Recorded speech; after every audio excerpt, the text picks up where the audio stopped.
because I want to make, we have one remote judge, I want to make sure she's able to hear and see.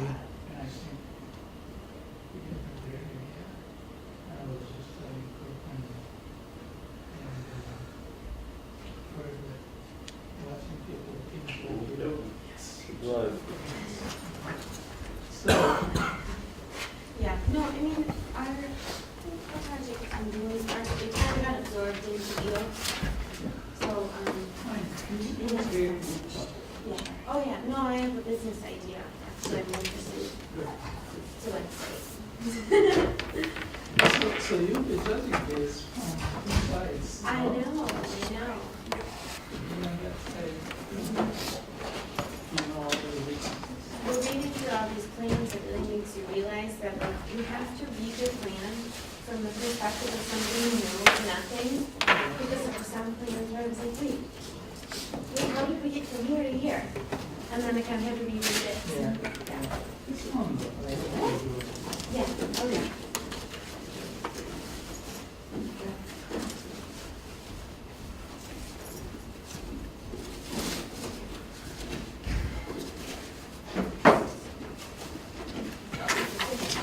How are you, Jim? Hi, Fred. How you doing?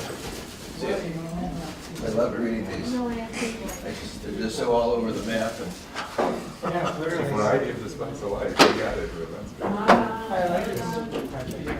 Hold on. Yeah, it's good to see.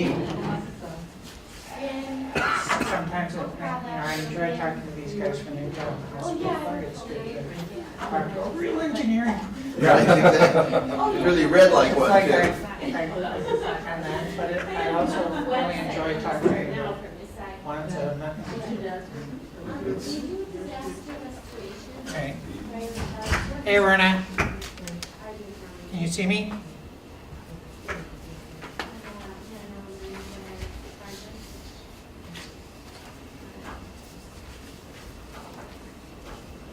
Awesome.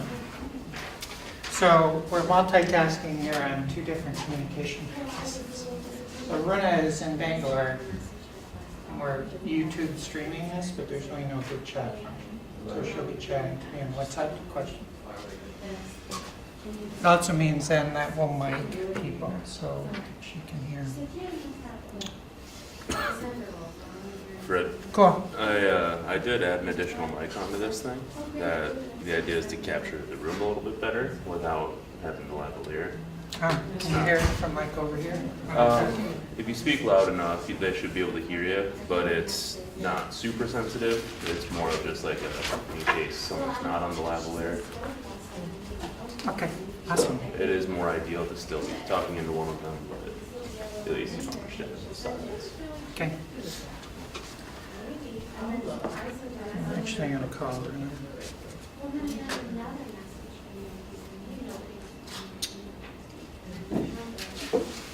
Can you hear this okay, Aruna?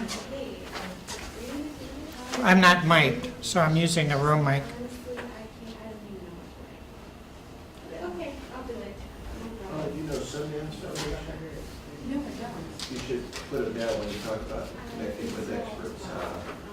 Nancy, I'm not forget her last name. So this very first one is Yeah, what it's page right on the brand there.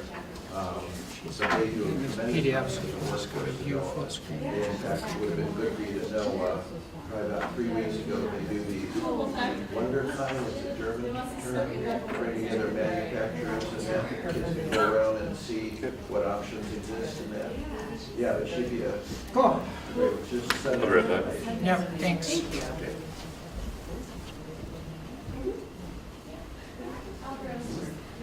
You know juxtaposition? No. That would be another good one. It's one of the, like, creme de la creme workforce development over on the north side there. They take young people and teach them, graphic arts and different kinds of skills. And then they run a commercial business with the youth, not only being trained, but actually producing product and services and being paid in that.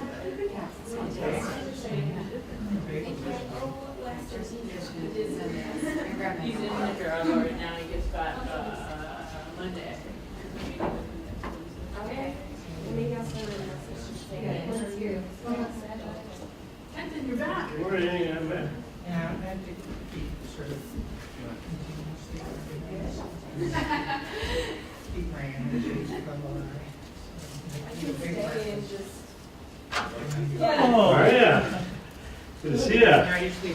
You were in town, I thought you were out there helping with the mountain somewhere. Well, I was in Texas for 2 Right, months. you want to come That's up it? here? I wanna So I got back 1st of February. Yeah, that's it, just 2 months. Okay, actually, is there a mic, one of these mics that works? I want to catch around too.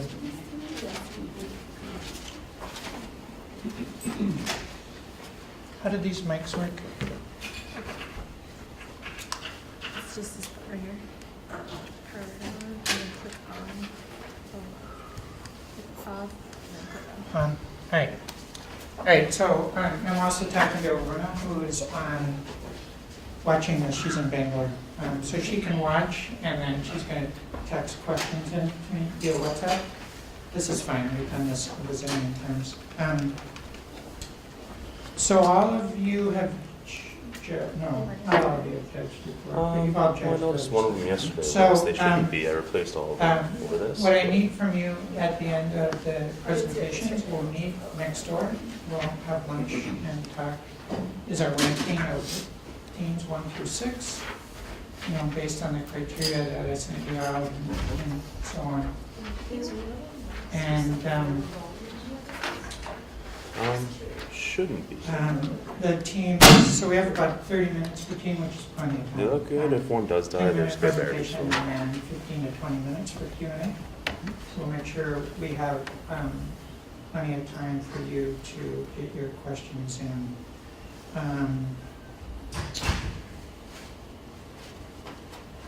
Trying to think if there's anything else I need to tell you. There is, but I just can't remember what it is. You guys have any questions?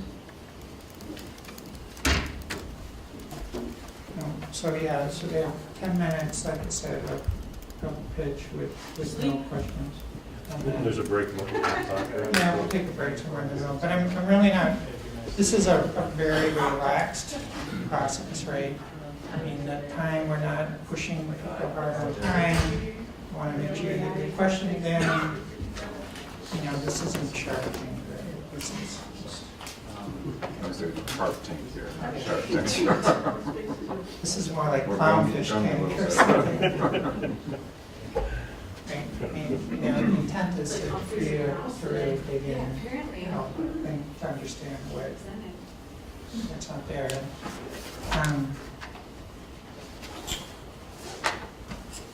And I'll do Aruna's question, so Aruna will, what's happening, and so I'll also sometimes, or do the questions. I don't know, Megan, do you have anything else to add to the judge that I know I'm missing? There's some key thing I'm supposed to tell him, I just can't remember what it is. Oh, I didn't listen to your spiel. I haven't had enough coffee. Figured you'd do that. Make good decisions.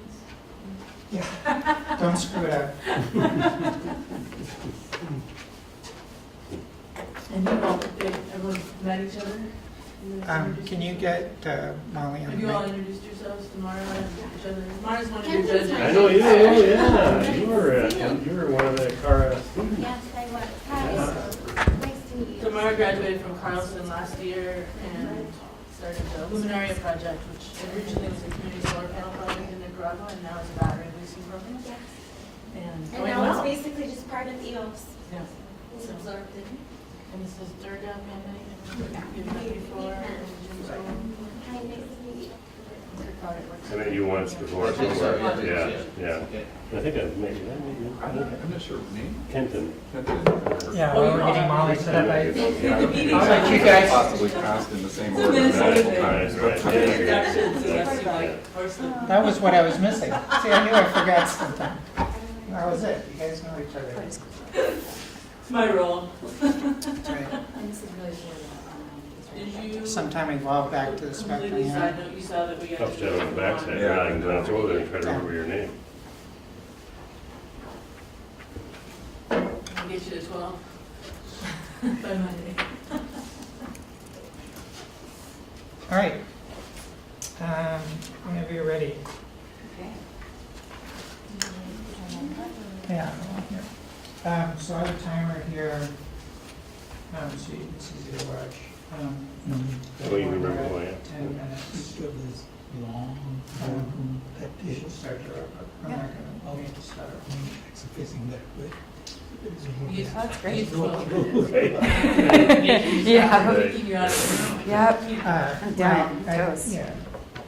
When start to wrap up means I'll give you another 30 seconds. Another 5 try minutes. Good. All right, you ready? You ready? Everyone ready? You guys ready? All right, whenever you're ready. Thank you. My name is Molly Hayes. I'm a mid-career Master of Public Affairs student at the Humphrey School. I know I'm a little young in the face, but I am in the mid-career program. I came to this project actually about a year and a half ago. That was when I signed up for the Acara distribution, because I noticed in my role as a nonprofit program director that there were opportunities for growth in terms of building stronger partnerships between the nonprofit sector and the private sector. And I noticed some issues regarding racial equity in the nonprofit sector that parallel some of the challenges facing the private sector. So this is the result of kind of all of that kind of discernment about opportunities to add value for everybody involved. And I appreciate you all being here this morning. Thank you. And I should also say that I came to this project with a background as a diplomat. So I worked for the State Department for 6 years on Middle East policy and East Africa policy. And so, trying to figure out how to come to innovative solutions in a large bureaucracy was really key to trying to make things work. So Part Next is the title, or the name of the project. And so the concept is partnerships kind of at the next level, and really at that nexus of all the different sectors. And as you've seen in your work, the sectors really starting to converge, and with public benefit corporations becoming more prominent and more thought being given to the social impact of organizations across the board, this seems like a relevant way to go. So the private sector, private industry, and workforce development nonprofits in the Twin Cities are facing mutual challenges. And the Twin Cities labor market is currently very tight. I'll get to this in a minute, but we're on track to have over 100,000 vacancies just in the next few years. Private industry perceives a skills gap, inability to find people who can fill certain positions. There's an intercultural communication gap. And challenges that they both face are a racial equity gap in management. So in the nonprofit sector, fewer than 20% of nonprofits have leadership that is not white, and that's pretty consistent across the private sector as well. There are issues with retention as well on both sides. With the nonprofit sector and with workforce development nonprofits, funding streams can change very rapidly. And we've seen this with the current administration, where a lot of organizations thought that they could depend on funding from the federal government that ended up not being present, which puts more pressure on state governments, which means that there's less to go around. And there's also greater competition among workforce development nonprofits for private sector philanthropic funds.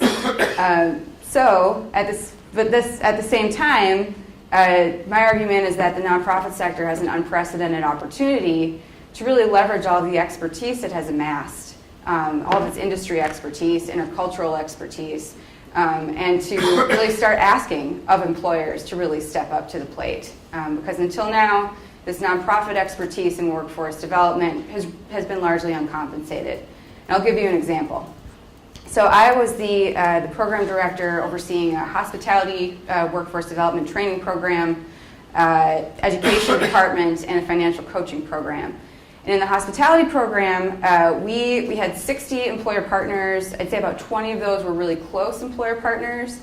And it was a partnership in the sense that we had really good communication back and forth. They shared with us, different trends in their industry, things that we could do to make our students more competitive to enter the labor force.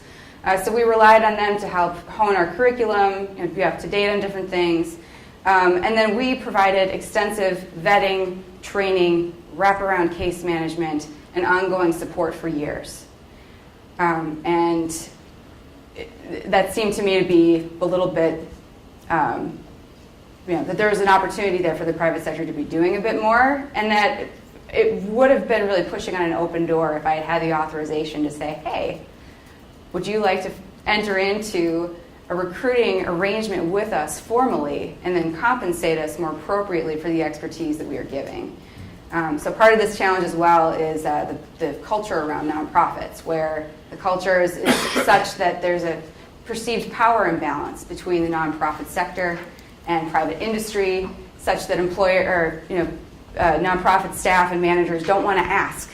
And if you don't ask, you can never really know the answer. And so that's really what this project is getting at. Is, hey, let's ask. Let's see what people are actually willing to do to fill the gaps in their labor force. And so the solution I'm proposing is facilitated contract negotiations aimed at coaching nonprofit staff and management to really feel comfortable being assertive and asking for what they need of employers. As part of the kind of a formal upfront process of kind of a mutual commitment to one another, there would be this mutual commitment to developing leadership pipelines on both ends to addressing racial equity gaps in both sectors. So really trying to aim at achieving consistency with the espoused values of each organization. And for workforce development nonprofits, the goal is to get people into family-sustaining wages, and yet so many of my colleagues actually relied extensively on public assistance, while at the same time mentoring people and helping place them in positions. So there really is a need on both sides. This isn't just a challenge facing private industry. So I see this as an opportunity to kind of shed light on the mutual challenges they face and try to come up with solutions together. So the problem. All right, I'm running short on time here, so I'll go fast. So labor shortage in the Twin Cities. We've seen a reduction in the annual gain of workers. We're on pace to be 100,000 workers short by 2020 in the Twin Cities. So anyway, this situation is such that nonprofits do have more leverage than they have in the past. Here's more data on racial disparities in the Twin Cities. So while our region ranks high for proportion of adults working, we have some of the worst racial disparities in the nation. And compared to the top 25 largest metro areas, our region ranks almost at the bottom. So only Detroit and St. Louis have us beat. And so because of this racial disparity in the Twin Cities, a lot of professionals of color end up leaving.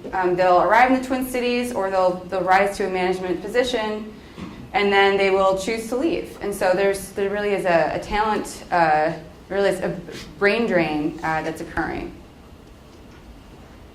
And this is fascinating. So the Atasca project kind of played out what different scenarios would look like if Minnesota took active steps to reduce and eliminate the racial equity gap in leadership versus doing nothing and the racial gap remains the same. And so under this scenario A, where the racial equity gap remains what it is today, significantly fewer opportunities for employed working adults in the Twin Cities to meet this labor shortage. And so here we get to compensation at nonprofits. And so the Minnesota Council of Nonprofits frequently will pool data together for nonprofit workers to include hospital workers and university workers, which skews the numbers upward. But if you separate out the folks who are doing social assistance, so this bottom line here, the social assistance includes workforce development and also childcare and a few other industries. You'll see that it's $516 a week for 2016, so around $13 an hour. And many nonprofits, including one of the nonprofits that I work for, did not actually have its own health plan. So the expectation was that you go onto the market. You go onto you either you're generally, if you're a frontline worker, you're generally eligible for Minnesota Care, Medicaid, or you go on to the Obamacare plan for Minnesota, and those premiums have risen substantially. So anyway, it's very difficult to get by, and this is a legacy of the way the industry has. The way it began, really, where it kind of began out of churches and began kind of out of pet projects for people who didn't really require significant compensation, didn't expect compensation. But now this is a situation in which people are relying on relying on their nonprofit careers to sustain themselves and their families. So shared challenges, we've already covered this. One of the other pieces that I hadn't mentioned earlier was that workforce development nonprofits also have a very lean management infrastructure.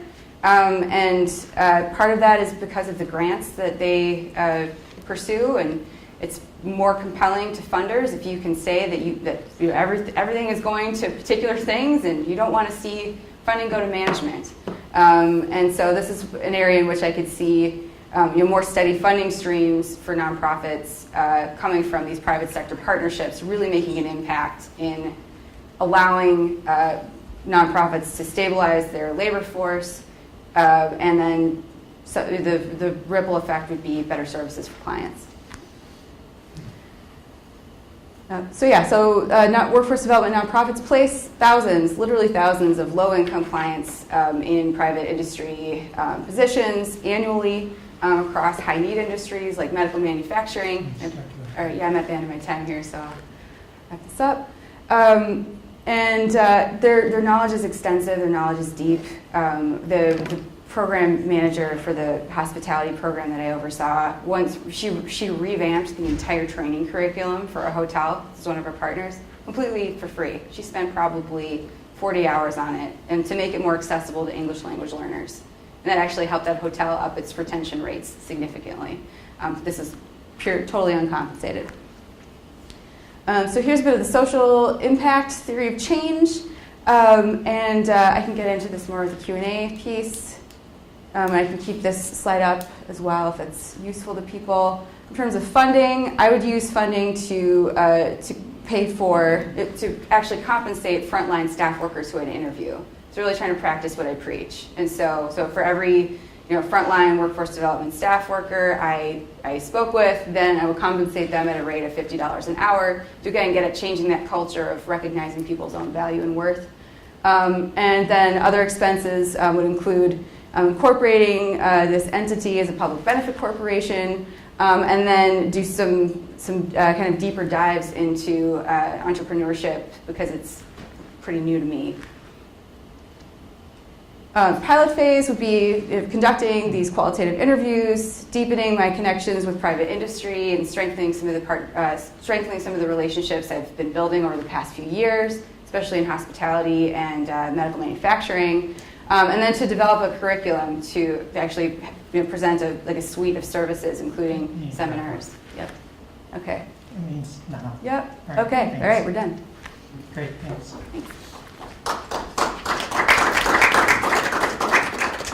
Okay, questions? So because of run of time, so can you guys, as you ask questions, just talk into the mic. You can pass Who it wants to around. start? Yeah. Let's make sure Mara's definitely part of the judging panel. Hi. Well, I learned a lot from your proposal. I wasn't aware that nonprofits were so actively involved in workforce recruitment, so that was interesting. Could you, the one slide you had up, could you back to the slide with the $4,000 to $50 an hour there? Mm-hmm. So explain that line a little bit more. It's not clear to me what you're doing there. Are you retraining nonprofit people to understand that that the private industry is a source of income for them? Is that what you're doing in that line, or what are No, you? it's continuing to gather information about their experiences with private industry employers to figure out the best line of attack to make a compelling case to the private sector for why engaging in a partnership like this would be worthwhile. So this initial pilot phase would really be information gathering for the most part, and then compensating people for sharing that expertise with me, with this organization. Okay, so in other words, you have a small little sphere of experience that you have with it, but you want to tap into a larger audience to see what more people have to say about what's the best way to go forward. Yeah, absolutely, and I have a lot of anecdotal experience, and then I worked for a large workforce development nonprofit, and then I also engaged with a lot of employer partners, a lot of other colleagues at nonprofits, but to really hear from people in a more structured way about the opportunities that they see, the potential leverage points, I see having that kind of really solid foundation as the best way to move forward with this venture and make sure that it's something that would actually be, lucrative and worth everybody's time on both sides. Right, okay. And then your pilot, do you have some nonprofits in mind for your pilot? Do you have? I do, yes. You do like Yeah. a dozen or so or more? Or do you just have some? There are three that are kind of my top contenders, Okay. but there are there are at least a dozen who I would consider working with, and then Yeah. I have kind of a top three in mind. Okay, can you name the And top three? Yeah, so I can. So the top three would be International Institute of Minnesota, Project for Pride in Living, and then I'd also be interested in seeing what's going on with Life Touch.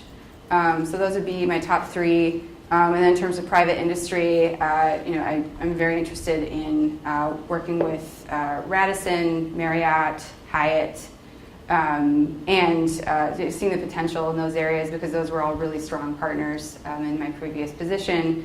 And also in medical manufacturing, I'd be very interested in speaking with Medtronic. And the three nonprofits you just mentioned provide workforce to hospitality industries? Only the medical? International Institute does the hospitality training, Okay. but the other two do more in manufacturing. Okay. Yeah, They're all kind of workforce. They're all workforce. They're all workforce, and they're all kind of.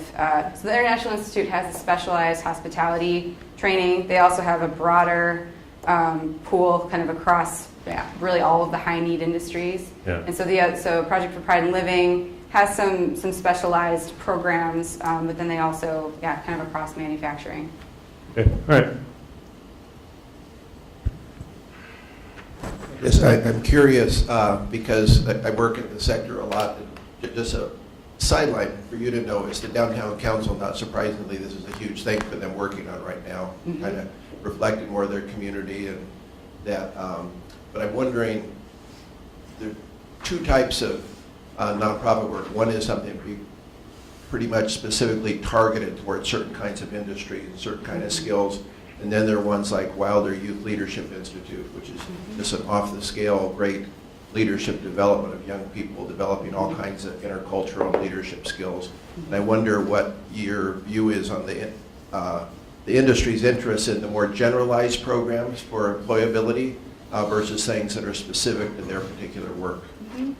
I think specificity is going to be more compelling, and so that's why the two industries that I really intend to focus on are hospitality, where I have a lot of direct expertise, and then medical manufacturing, where I know a lot of people who have direct expertise and who have a really good sense of the lay of the land, both people who work in the industry itself, people who worked at recruiting firms for those companies, and nonprofit workers who are trying to train people for medical manufacturing. So I agree. I think that the more specific the training, the more specific that I can be about articulating the value, I think the more valuable it is going to be for people. And with regard to Wilder Youth, I mean that's fabulous organization. And if there were opportunities to partner with other local organizations on building these leadership pipelines, I'm very open to that. But this initiative would focus on adults. Hi. I have worked with some nonprofits, and I think trying to get funding from private sector is one of the key ways we attack that. I'm kind of, I learned from you that that's not what's typically done in the workforce development nonprofit. And it's good that you're going to be training them. What are some of the other options that somebody's exploring? I mean, are there other people trying to do the same kind of thing you're doing? And what are their experiences? Who are your competitors? Yeah. I have not encountered anybody who is approaching this problem through this model. There are a lot of nonprofit consultants who want to help, who work to help organizations build their competitiveness to seek private funding from foundations or public funding from state and federal government. And these consultants charge a lot of money, and it's something it's an ongoing relationship with the nonprofits. So a nonprofit that pays frontline staff $13, $15 an hour may at the same time be paying a consultant $150 an hour to develop grant funding. I think the consultant has a vested interest in keeping that relationship going and maybe benefits from a system in which nonprofits are constantly scrambling for additional funds from funders. And so what I see is the real benefit to this, and I have not seen any competitors. There may be people out there, I just haven't seen this yet. The conception that I have of how this would work would be a big upfront investment on the part of the nonprofit and the employer involved, including like a big workshop at the front to really kind of build trust, build the relationship. Then the idea would be that I would step out, that Part Next would step out of the scene and allow people to really just keep building that partnership, be available if people need support. But the idea would be to really lay that extremely solid foundation for partnership so that this doesn't need to be an ongoing line item expense for a nonprofit that really needs to justify all of the funds that it spends. Yeah, back to Mara. So I come from the private sector and I deal with a lot of, I'm in the construction and cleaning industry, so deal with a lot of this. So just a clarifying question, is this like direct placement or more like temp labor type? Okay. This is really focused on the nonprofit staff and private sector management. Oh, sorry, I'm trying to. There we go. Okay. Focused on nonprofit staff, private sector staff, and management.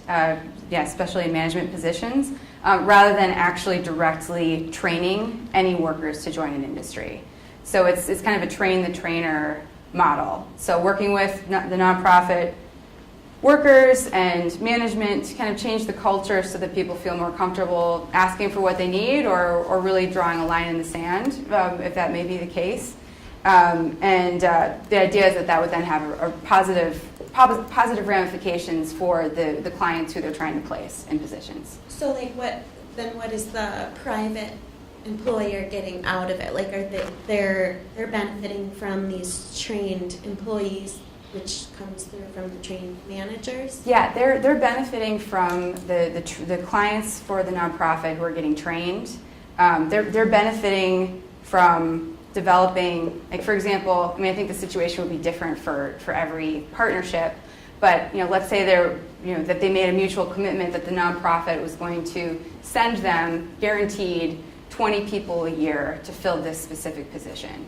So it would be like their benefit comes in that that they're paying a nonprofit significantly less than they would charge a private recruiting firm to recruit these people, and they're also getting people in the door who have access to wraparound case management services, education, ongoing education and training in a way that wouldn't be the case for like a private group like the Dolphin Group or something like that.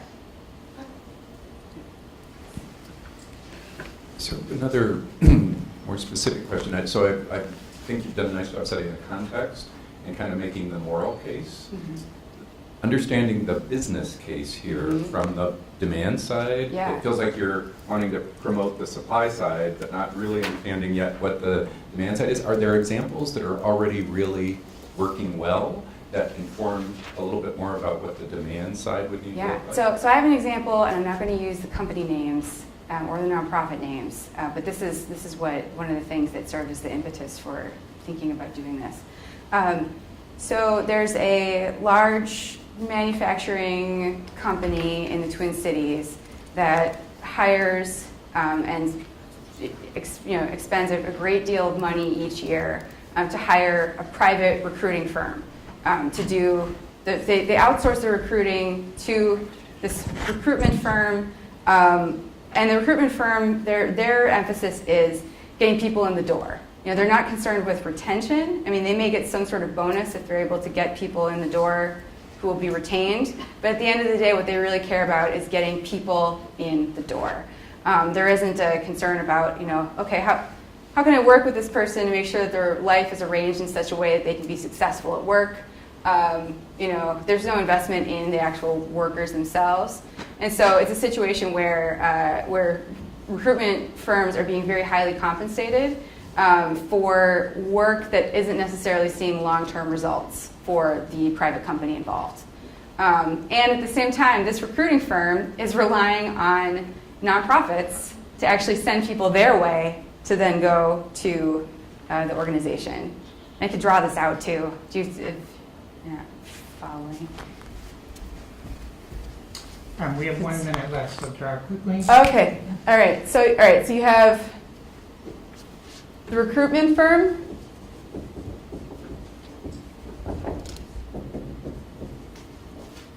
And then private company. So they pay them a whole bunch of money to recruit for them. But the recruitment firm actually goes to nonprofits to fill those seats. So the nonprofits aren't making any money.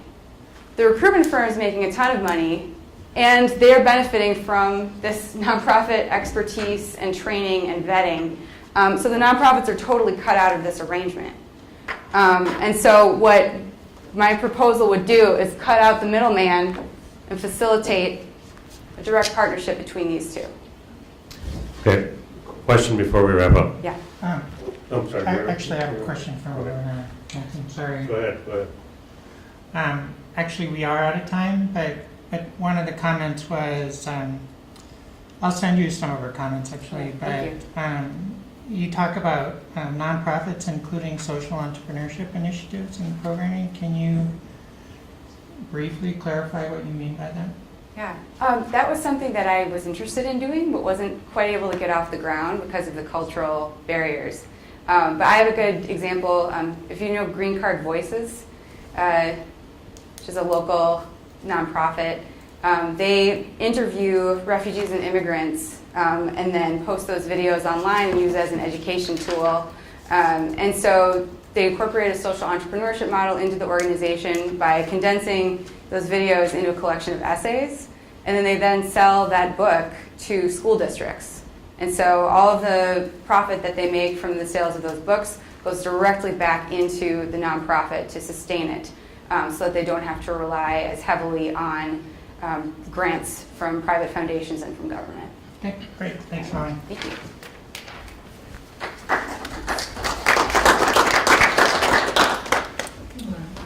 Can you get the next one so I can? Yep.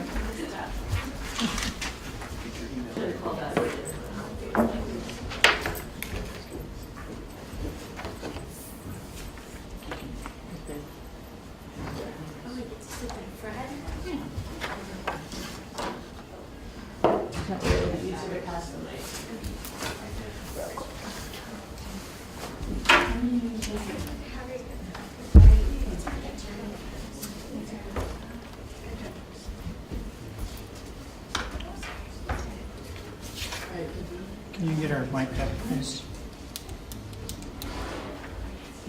Feel free to fill in on how to be.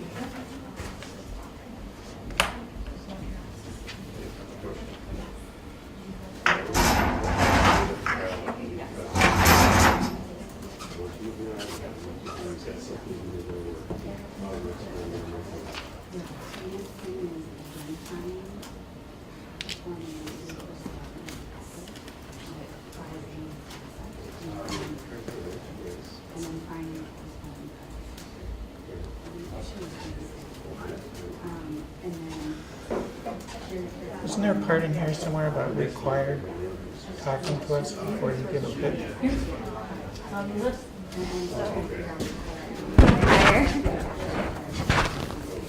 Put that on our slides.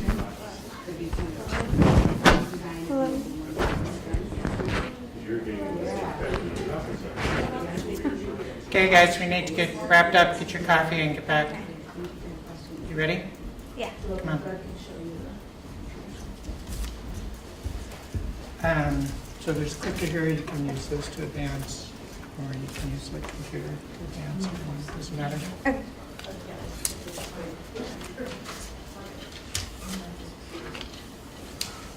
I have a timer here, so it's easy to tell when it's time.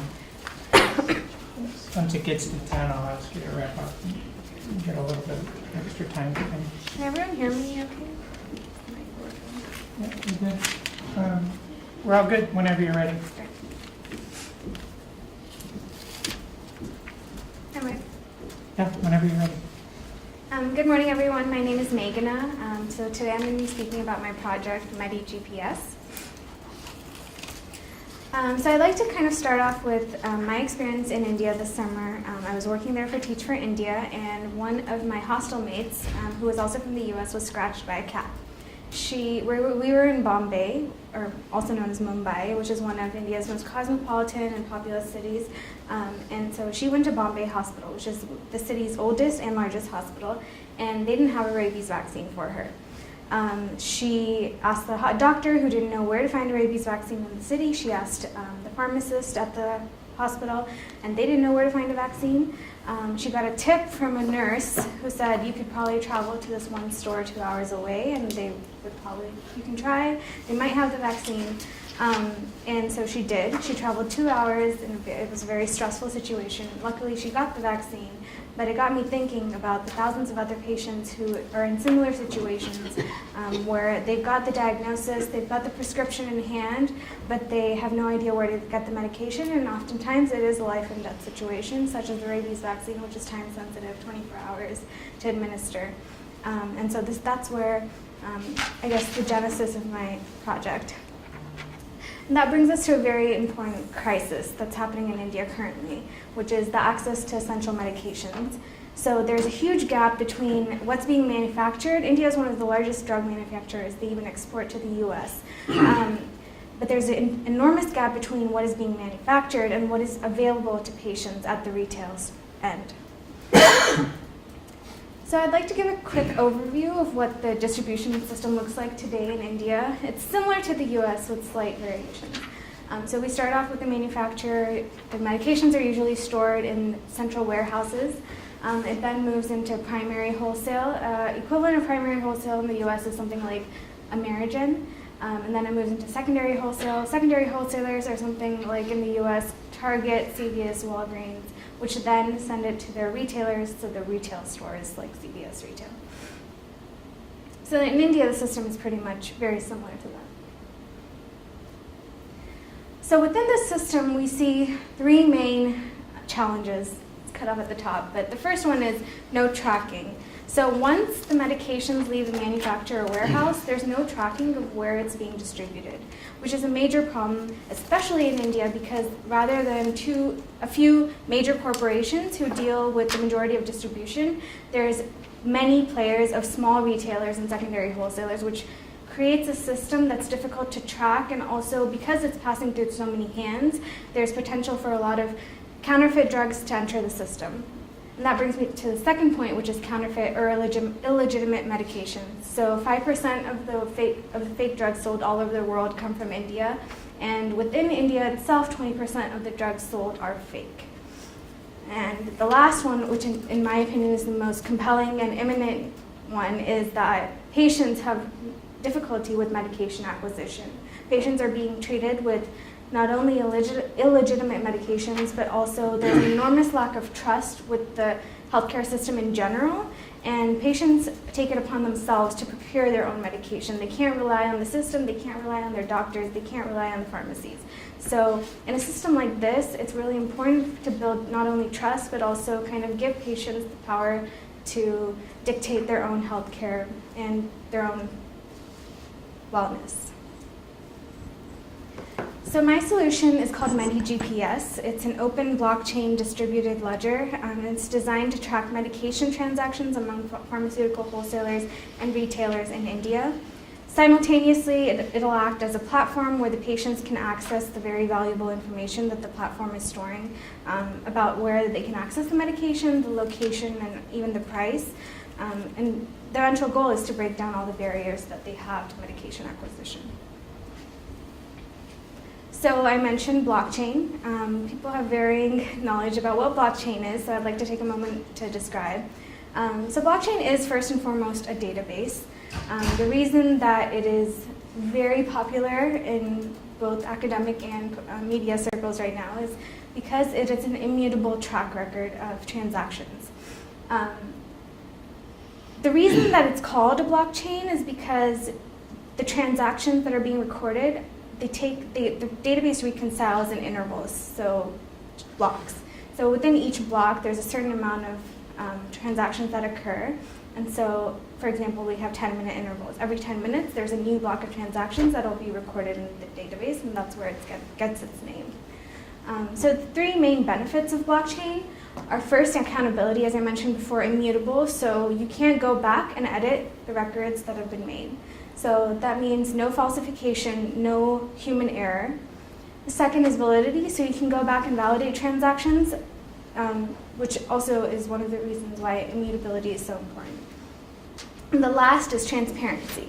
So because it's a system which is basically open source and it's distributed, which means there's no single owner. It's hosted by millions of computers, not one single location, and that ensures transparency and builds trust, which, as I mentioned before, is an essential part of what we're trying to build within the healthcare system in India. So as I mentioned before, the platform would track transactions. So what do I mean by transactions? An example of a transaction that a pharmaceutical wholesaler could track is a shipment. So for example, if they receive a shipment from a secondary wholesaler, they could track, I received this shipment on this day from this secondary wholesaler from at this time at this location. And then on the retail side, what they could track is sales. So if they sold a medication, you could say, I sold this medication to this person on this day at this time for this cost, and that also automatically updates their internal inventory. So additional valuable information that gets stored as a result of these transactions is stuff like expiration dates, estimated arrival of your next shipment, location, and price, all of which are very valuable to patients. So the business model that I'm looking at right now is called the freemium model. So the idea is to have an initial free of charge version at the beginning, which has all the features, but you would have a limited amount of data storage. So once the user hits their cap, they would need to upgrade to premium, either on monthly or yearly subscription, and that would have unlimited storage and transactions. So the breakdown of each of these, basically the cost to store each transaction and each node. So a node in a blockchain system is each user. That's what they call each user. And each node actually becomes an administrator of the system. And so the cost to do, let's say if someone had 100 transactions, which would be something like they sold 100 medications. So just 100 transactions plus one node costs about 300 rupees to sustain the system, which is about $5. And so per month, that would be around 6,400 rupees, around $100. And so based off of that, it makes sense to have a subscription fee about 10,000. So usually retailers in India make about 20,000 to 40,000 per day. So this is a definitely doable cost for them. And then in terms of revenue, that would be 3,600 rupees, around $60. So for an initial 100 subscribers, we're looking at about $6,000 in revenue per month. So going back to the customers, on the patient side, we aim to have this as an open source platform, so free of cost. So where we're making money is on the wholesaler and retailer side. So one thing I didn't mention before is that in India, if you walk into a chain pharmacy, and even the retail small business owner pharmacies, the way that they do inventory management to this day is in a notebook with pen and paper, and very messy and often scribbling, and it's hard to read. And this sets them up for not tracking and loss of medications, theft, etc. So one of the things is that this is a clear incentive for them because it's giving them an opportunity to track and meet customer demand and increase, especially for the small business owners. They have difficulty oftentimes raising their profit margin, and so this is a way for them to track and boost sales so that they can meet customer demand.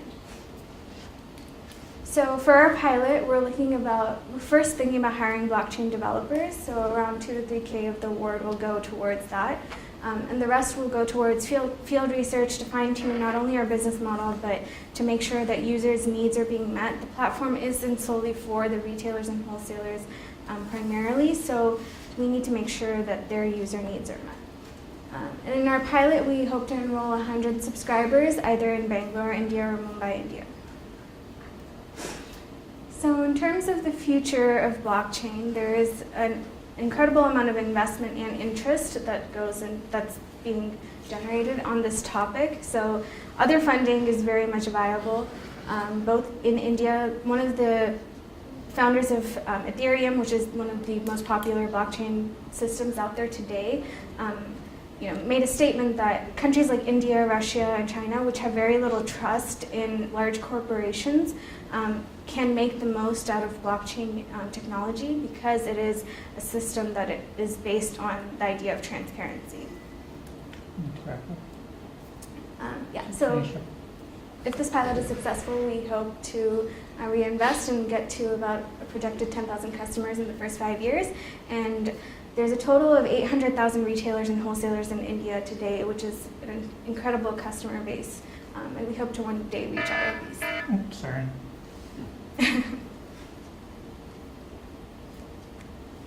Yeah, sorry, finish up.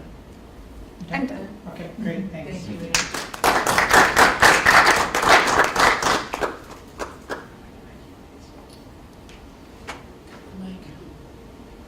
Okay, is there a mic over there? Yeah, I do. Question? I'll ask a question for Rona when you guys are getting ready. Can you tell us what additional evidence that you have for how tracking might be done, or how the system might work with some of the existing retail tracking, and if tracking is really the core problem here? Okay. So your first part of the question, if tracking really is the problem. So on the retail side, as I mentioned earlier, inventory management is a real problem, and that's where the tracking comes in and benefits them. And then from a larger perspective, tracking is the issue because, as we can see, there is this huge gap between what's being distributed and what retailers are seeing at the patient end. And there is no ubiquitous system of tracking right now once the medication leaves a manufacturer's warehouse, which is not what happens here in the US, for example. There's a very systematic way that drugs get tracked here. In fact, if you go onto the FDA website, you can see where your primary wholesaler, where your Walgreens gets their drugs from, and you can see the entire track down. And so because that system is lacking in India, that's one of the primary reasons why there is that huge gap.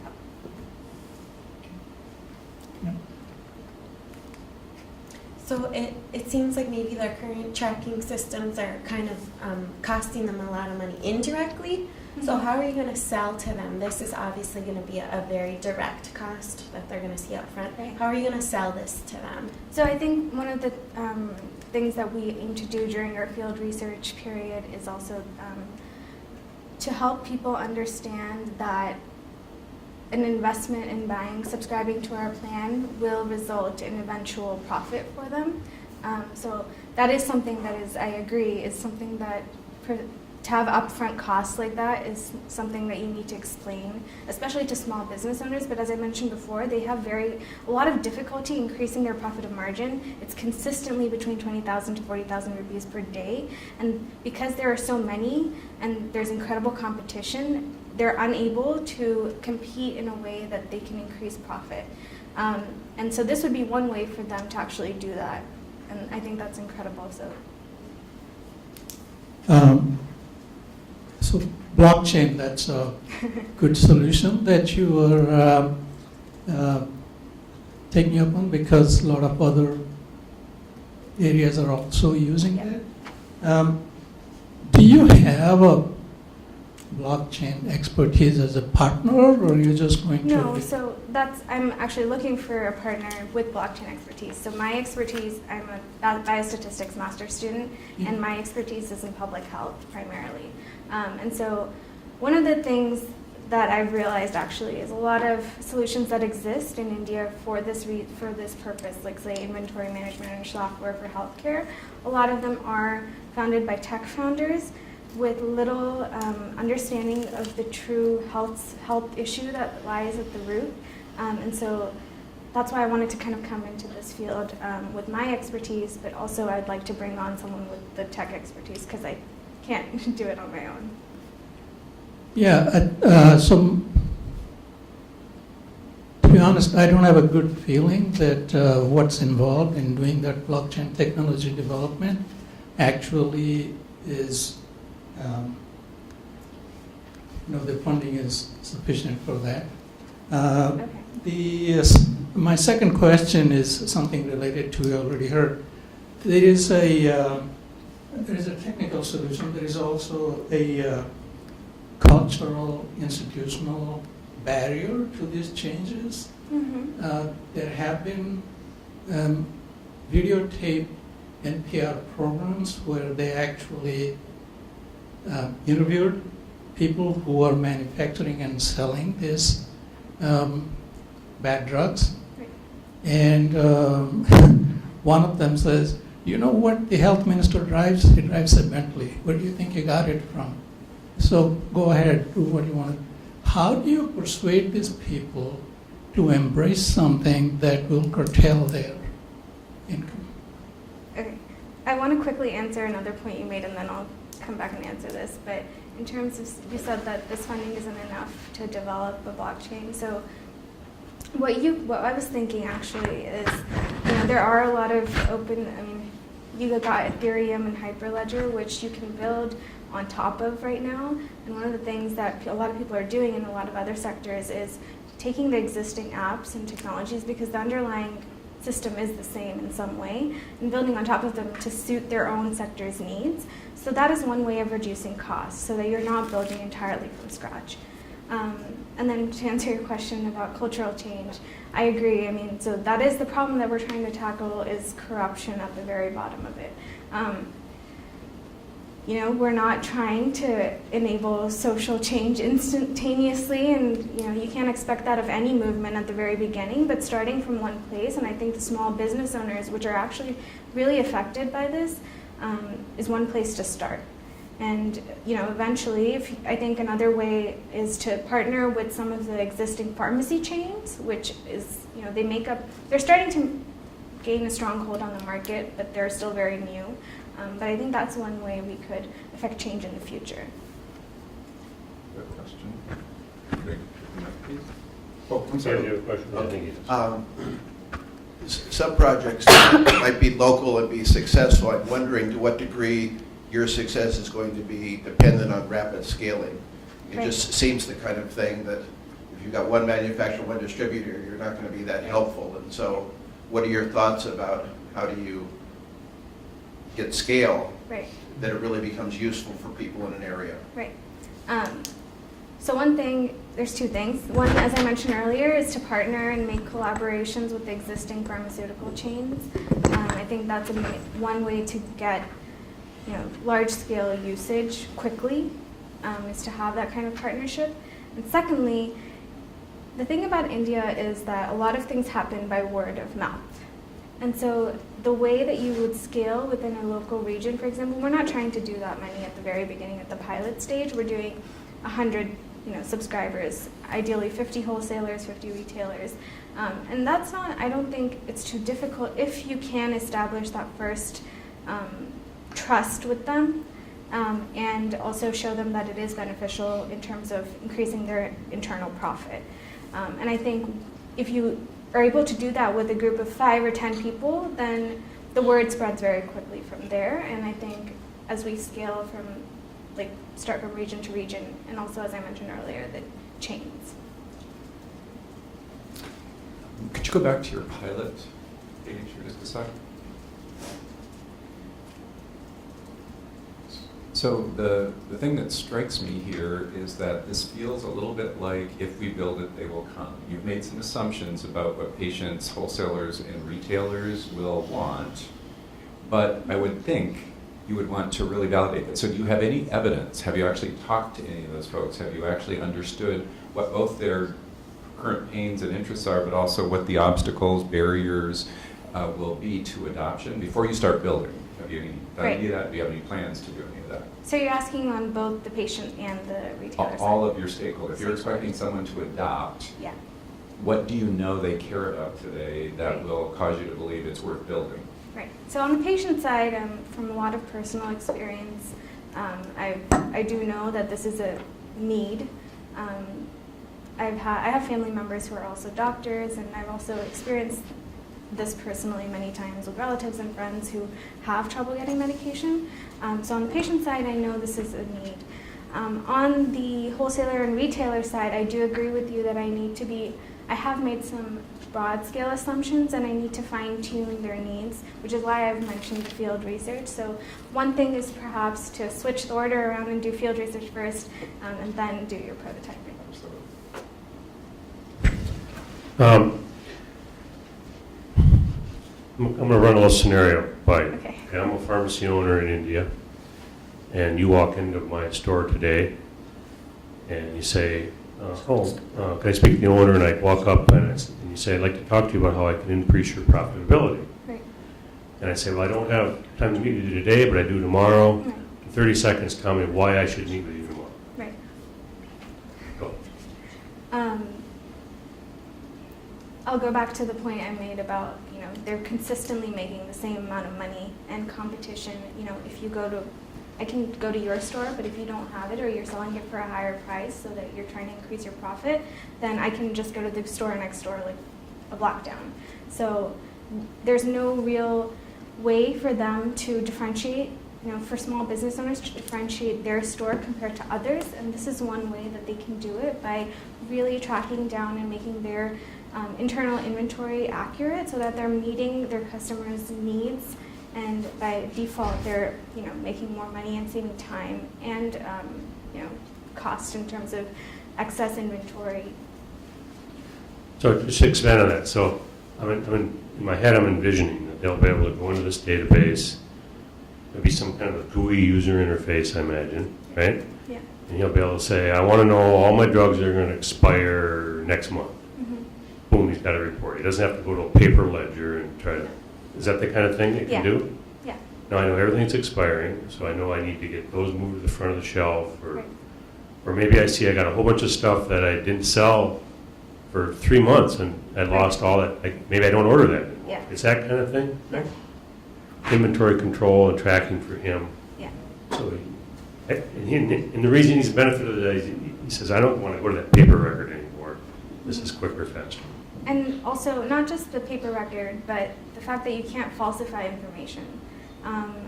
There's many cases where people are being treated with expired drugs, and if a patient has Okay, so I'm sorry, but so in other words, he gets a drug in, and now he can go out. Maybe that's a fake drug I've got in my shelf. I don't know, Right. But he can see it all the way back to the wholesale office, yeah, instead of it That's the coming idea. in some other illegal way. yeah, Right? exactly, And as a business owner in India, he would be motivated to want to have a Use good product on the shelf. yeah. Okay, all right. More questions over there? You have questions there? Actually, I'm going to kind of combine some questions from Maruna with mine. I'm still not clear exactly on what problem you're solving, and if this is really about, if the primary issue is dealing with counterfeit drugs, why isn't that a problem for the manufacturer? And is that really your customer, right? I mean, so the manufacturer of legit drugs is losing money from counterfeit drugs, just like any other product Right. like this, right? So what are they doing, and are they the customer that you're developing a system for them? I mean, in some respects, this sort of looks like the retailer trying to solve a problem that the drug manufacturer has, actually, right? But they're the one, it's their problem. They're the ones that are losing money. So can you clarify Well, that a so little bit? once the drugs leave the manufacturer warehouse, it's no longer their problem, which is why. But that's not really true, right? I mean, that's just like take a DVD manufacturer, right? Yeah, it's the same thing, right? They put in protection so that some guy on the street doesn't sell a fake DVD. Well, even in the U.S., that's the case. It's internal tracking is owned by the company, which is actually, there are internal pharmaceutical blockchains that are in use right now, but it's only for their internal supply chain. and not once it leaves their system.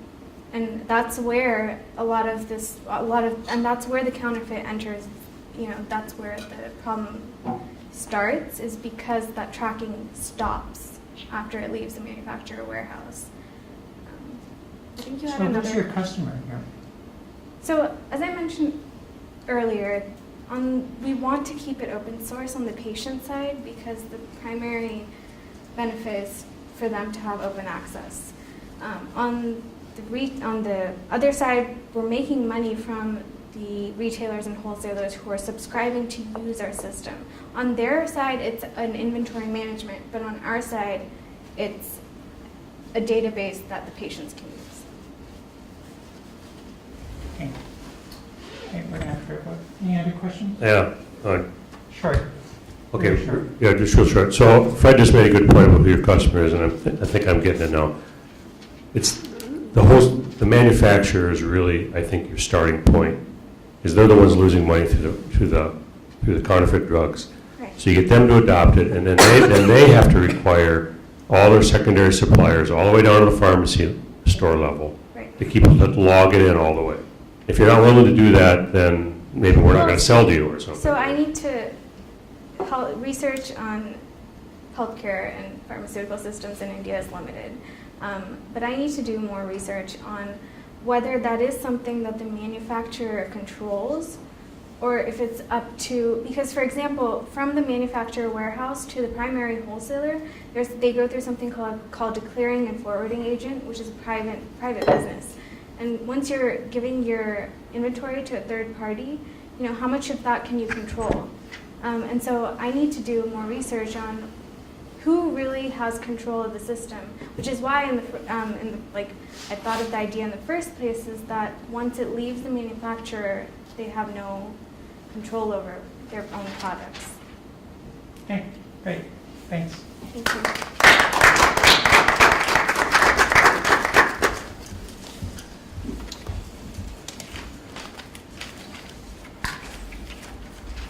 This is cutting off.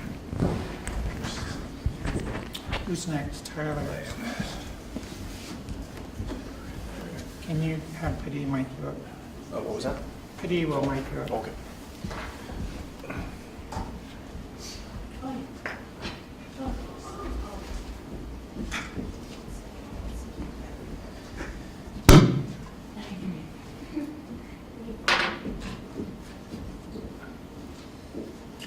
Not sure why that one was cutting off.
Need more time.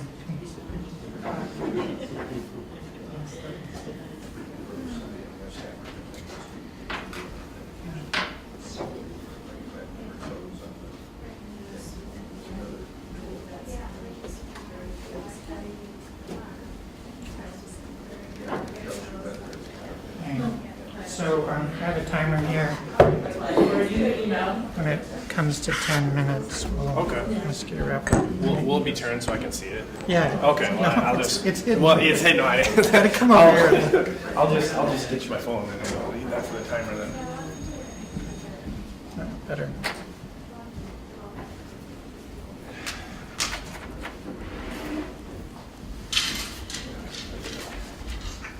All right, everybody loaded up with coffee again?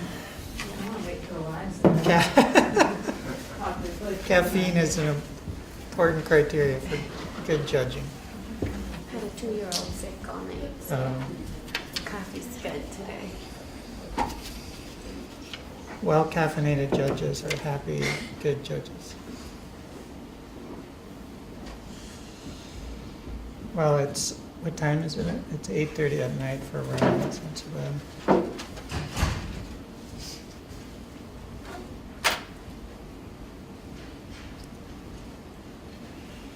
Okay, we'll start with Director Consent. Okay, sure thing.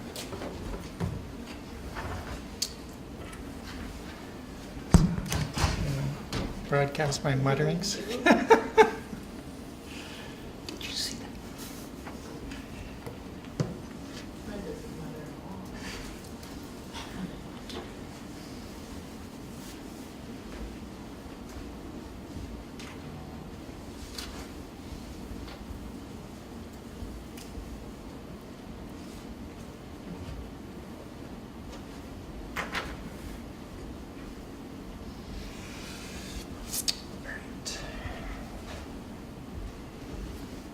Hey, are you ready?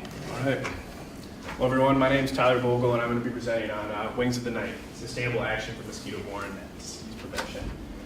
So when everyone thinks of mosquitoes, everyone knows it's an issue relatively. You know, even presenting when I was doing a thing to 5th graders, people know nowadays that the #1 killer for animals is a mosquito, not a shark. But the great level of how much these mosquito vector diseases affect people is astronomical. Starting with simply West Nile and yellow fever, Zika, dengue, chikungunya, and of course malaria. So this is a problem that not only malaria alone kills 500,000 people each year, but this is causing somewhere along the lines of 12 billion lost in the established economy for how much for lost work. And that's just the regular workforce. That's not the underground economy, which the most vulnerable of communities are affected by these mosquito vector-borne diseases. So the big number here is 3.2. That is the estimate the CDC has for how many people, just malaria alone, are affected and vulnerable, vulnerable for contracting malaria disease. So what does it come to be when we have to prevent malaria, these diseases like this? So there's 2 approaches you can do. Either combat at the front end of trying to stop the vector. So that in that case, that's mosquitoes. So it's controlling either the mosquito from biting you or from the mosquito from growing up as it is. And number 2 is combating the plasmodium, the actual vector thing that's causing the disease. And malaria, that's the plasmodium. So here's 3 of the most commonly widely adapted models here for controlling malaria. So one is pesticides. So all these alone have decreased vector-borne diseases around the world. There is a success story in that. But what is the biggest impact of this? These all have pitfalls. And some of these, so you can kind of read through here, is pesticides harmful to human health? Obviously, cost for disposable income for those that are utilizing that. Medication. Access is limited, and in the case of like malarial medication, there's no vaccine, and these cannot be taken indefinitely. You can't be on malaria medication for years at a time. It's only a monthly period, which does not do anything for those that are living in those communities full time. And another one is bed nets, which has been widely adapted as a very preventative approach. And it's very nice. It does decrease that malaria issue, but some things here is it limits the choice. A lot of people, when you're given bed nets like this, they're going to use it for other purposes. One of the biggest things is my co-partner, Isaac, has slept under mosquito nets. He's had malaria twice. He hates mosquito nets in the sense that it creates a sauna effect. If it's a hot day in Malawi where he's from, 100 degrees, humidity, you don't want to have anything else that's causing issues like that. So what a lot of these issues have is they have disposable income that's on the stress of the most vulnerable. And 2 is it makes these people make a choice between, am I going to protect myself or am I going to have comfort? So there needs to exist some sort of model that can complement these that goes on in the background, where people don't have to choose between comfort and some sort of preventative approach, something that can feel and be applied to the lifestyle of those that are being serviced. So what I present is our pilot is Wings of the Night. So our scope in here is to help decrease the micropopulation mosquitoes surrounding rural communities. That is utilizing the predation and biological advantage of insectivorous bats. It's sustainable and locally crafted with materials from this local area.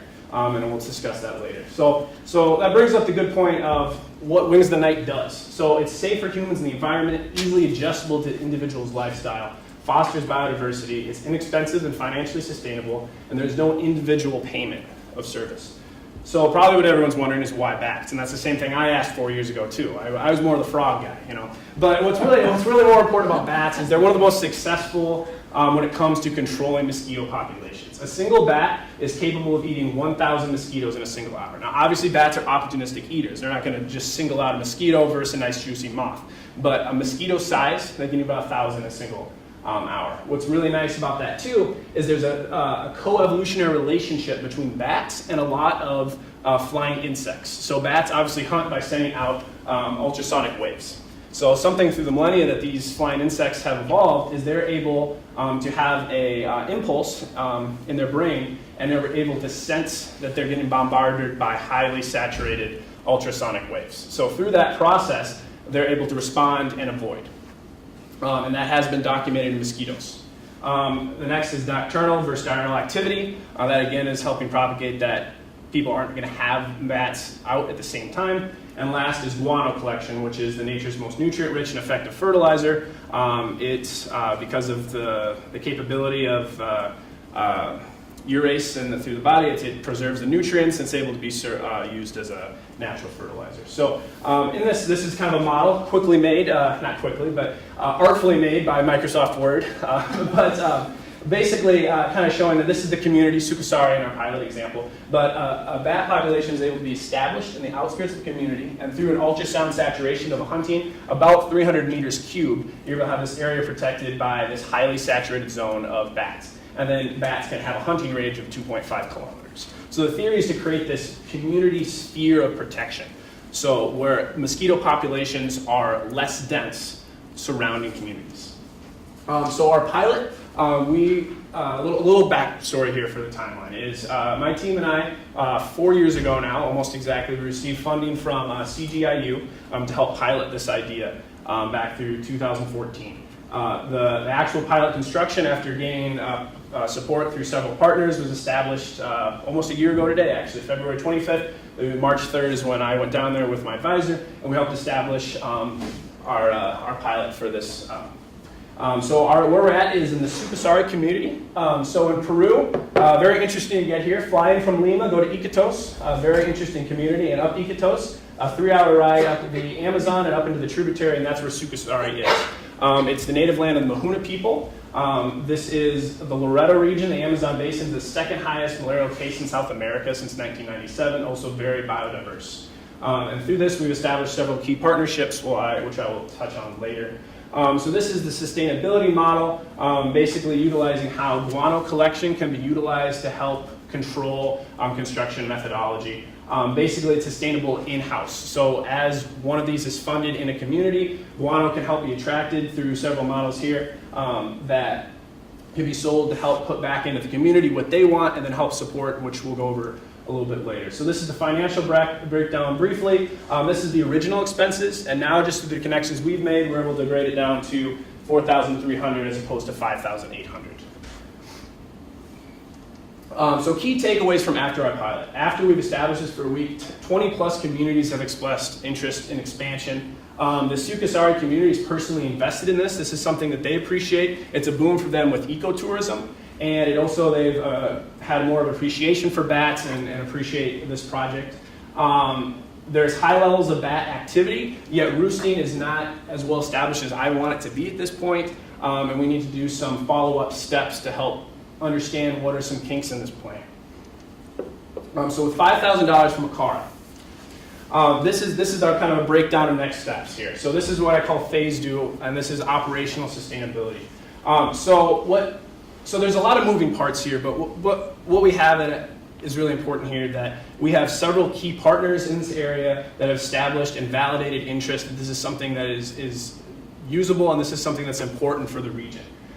So with Acara's funding, I hope to go down and help expand this into be a business model that can be utilized and scaled appropriately.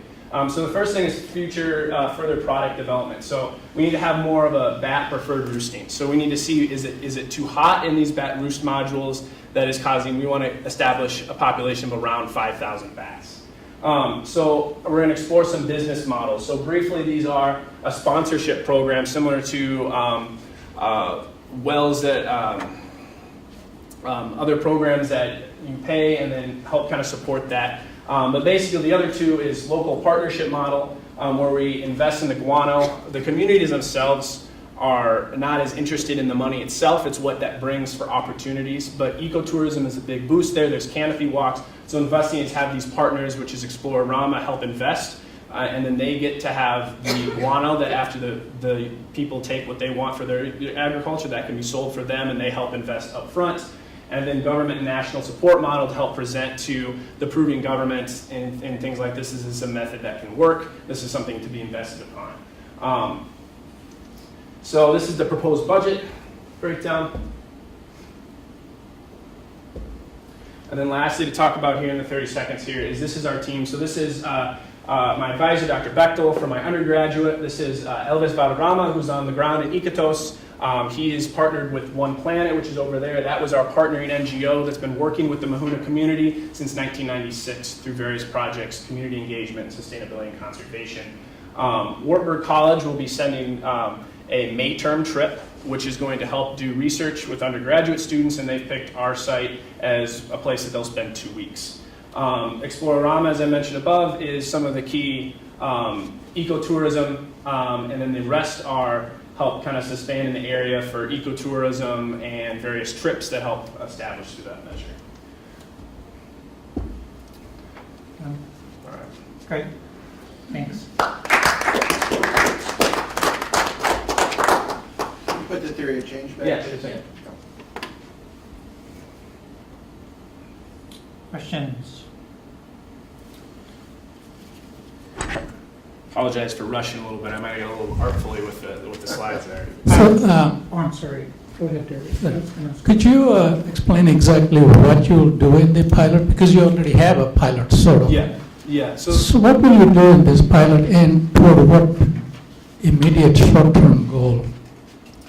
So the immediate short-term goal is to really work with these partners. So I want to go down and talk with the Mahuna community, talk with these surrounding key partners that we've established, and see what is a business model that exists. Because right now we kind of have an independent bat housing community that's in this one Sukasari community. So the Mahuna communities are spread out between 4 communities, vary without this Loretta region, and they want to expand. They love this idea mainly because it's a big ecotourism boost, and they've really invested in, they hate mosquitoes. I mean, everyone, that's one thing that universal that we can all agree on around the world is everyone hates mosquitoes. And I can say after getting back from this 5-day trip, I'm counting my bug bites in the airplane. I had 105 bug bites, and that's using mosquito spray and all that stuff too. So it is a very densely populated area. So they appreciate the merit of this, not even just opposed to the mosquito vector diseases. So what this is going to do is help kind of establish and work with partners to have a model that's going to work to help fix out the kinks with the model to help something that is scaled to a tropical climate, because this is kind of a running test to get and establish a mosquito population. So obviously it's like going to your backyard and you put a bluebird house up, right? You can have the right hole, you can have it facing the east for warmer, sun to hit that, all the right conditions. But it doesn't necessarily mean that bluebird's going to come. You have to keep on working with understanding the population to get all the conditions right to attract. So a positive for this is there's a ton of bat activity around here. So we want to get in there, and we're partnered with a researcher at the University of Dubuque that's a vertebrate ecologist, and having some of his insights to understand what can be done to help attract these bats. So that is kind of one. Number 2 is help kind of expand on what business model works for that area. So I've been emailing Elvis, but email communication is not going to work for the Mahuna community. I want to get down there and see what is something that makes sense, because the caveat in that is when I work with the Mahuna people, we don't pay them for their service. We help supplement food.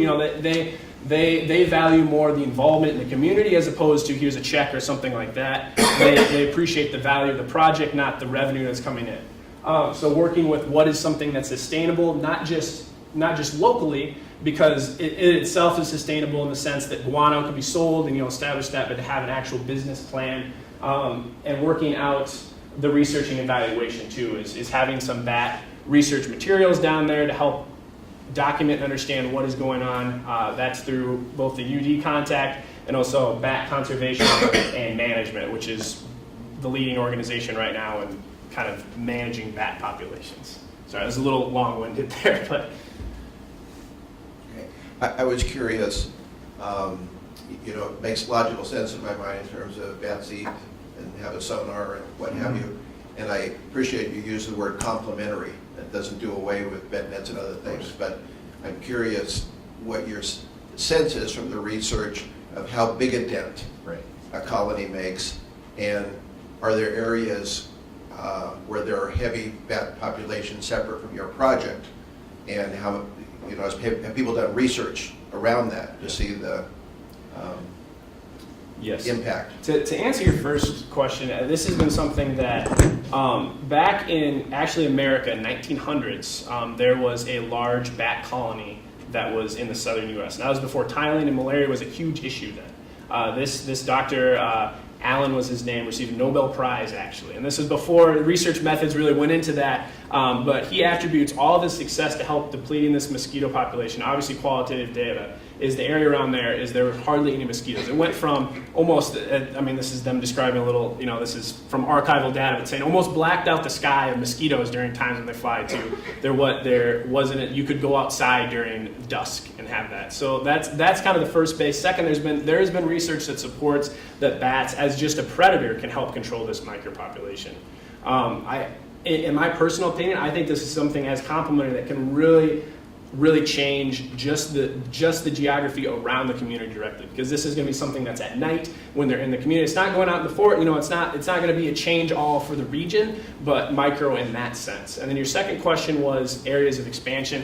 So what's nice is wherever mosquitoes are dense around kind of the equator, bat populations are established too. So the most biodiverse and rich of mammalian fauna is in the equatorial region of the Amazon basin, so Peru, Brazil, even going over to Guyana, but then also in sub-Saharan Africa. So we're hoping like a 10-year plan to help expand this project with partners to Malawi or Angola, where my partners are based.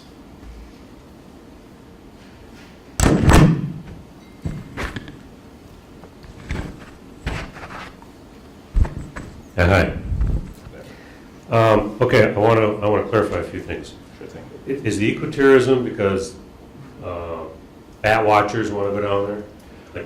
We have bird watchers. These are people that want to see bats. I think that might be a tiny bit, but Okay. So what's interesting is this is 3 hours up the Amazon. It's quite a trek to get here, but Right. these Explora Lamra lodges have kind of capitalized on the fact that you're getting out in the Amazon. So a lot of them, especially one that's closer to Iquitos, is actually quite it has a pool. It has, so people come and stay. Near here, actually 15 minutes from the Sukasari community is a canopy walk experience, if you're familiar with that. So that's in the tall trees, Right. seeing things. So this kind of supports them as a stop. They recently, about 2 years ago, have kind of the history museum, which I believe I have a picture, but if this is kind of entrance, what's not shown here is the rivers right below here, up above, and then as you go through the community, about back behind there is kind of a community project that was partnered through Conapac, which is one of the conservation organizations there, that has this museum that kind of does the history of the Mahuna people. So it's more that tourism want to go there because there's less mosquitoes. Yeah. Is really more. Well, there's that, and then also they're going to see, hey, what's this giant bat house? That's made their community more of a key destination. It's more interesting than another village. So to be completely honest with you, that's why all the other Mahuna communities want one of these right away. Really? It is one of those. People are coming to see the bat house. It's keeping to the bat house. Yeah. Okay. With the community itself, they see the merit also. But that's what I mean by the ecotourism. Yeah. Okay, got it. It's a story. It is a story. Yeah. Okay. So one of the things now is to figure out why the bat house isn't working as well as it should, right? And it just seems like bats go into caves, right? And this doesn't look like a cave to me. Well, so usually bats are caves. In this kind of region, it's mainly forest dwellings and things like that. Oh, it is. Okay. What also is nice is they have a problem with bats roosting in the thatch of their homes. When you create more of an ideal location, so let's say you hinder them, they're going to go to another ideal location. Okay. Hopefully that is this. That is this. I see. So kind of the base. This is we rushed through this slide, but this is what the roost modules are. So instead of a birdhouse hole, they fly up the slits here. It's about 2 centimeters, so that's the right size for insectivorous bats. We don't want to get the larger vampire bats or fruit-eating bats. Those are also the ones that sometimes have diseases with that. So through that model, there's the guano collection tray.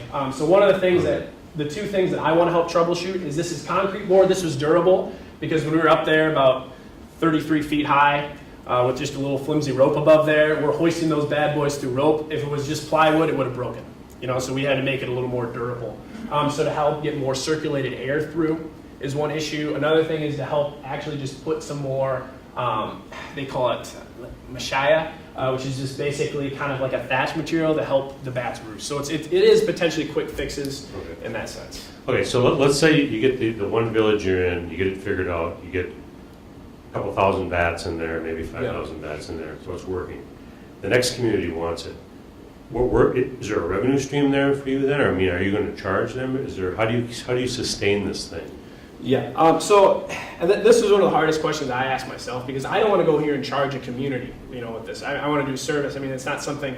So what the plan that we kind of helped that we thought of is to help have a revenue stream is it's going to be sustainable in its own sense through the guano sales, but 2 is through these models of the local partnership model. That if ecotourism is a big boost, we're going to set up meetings with the Explorer Llama to help them invest in some of this overhead to help expand, and then also possibly government or national model of donations to help support this. This is something that is valuable. The community sees that this is doing good. It is decreasing mosquito population. It's interesting, it's unique, it's innovative to the region that helps support the tourism of that area that can be invested in that way. So I'm hesitant to charge in that sense just because that's not why I want into this. I didn't want to go to a community that doesn't necessarily value this currency to have, but we already covered for that time. I'm sorry, no.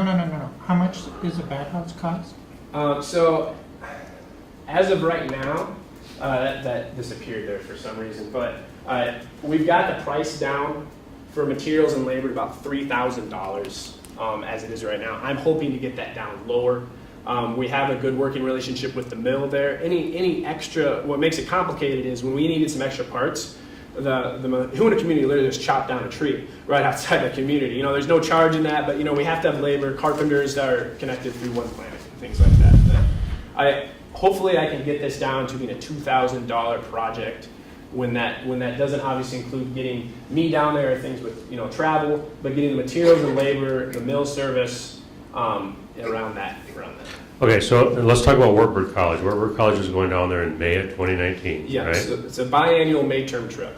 And so they're involved in this somehow, or? So that was my undergrad where I was at, where my partners were through the Wartburg College. So they help support this in the sense that a May term trip, similar to Nicaragua that Acara leads, is they go down there and have students. So the professor that leads that is the project advisor, Dr. Michael Bechtel. So he's incorporated the project as a 2-week project for undergraduates. So another thing in there is getting research technology for these pretty basic low level for undergraduate students to help with mosquito trap, qualitative data of talking with the people and seeing if this is actually doing, and that's going to repeat for various, years to come. It's on the slate right now for 6 years. Wartburg College visiting? Yeah. Okay. Right. Okay.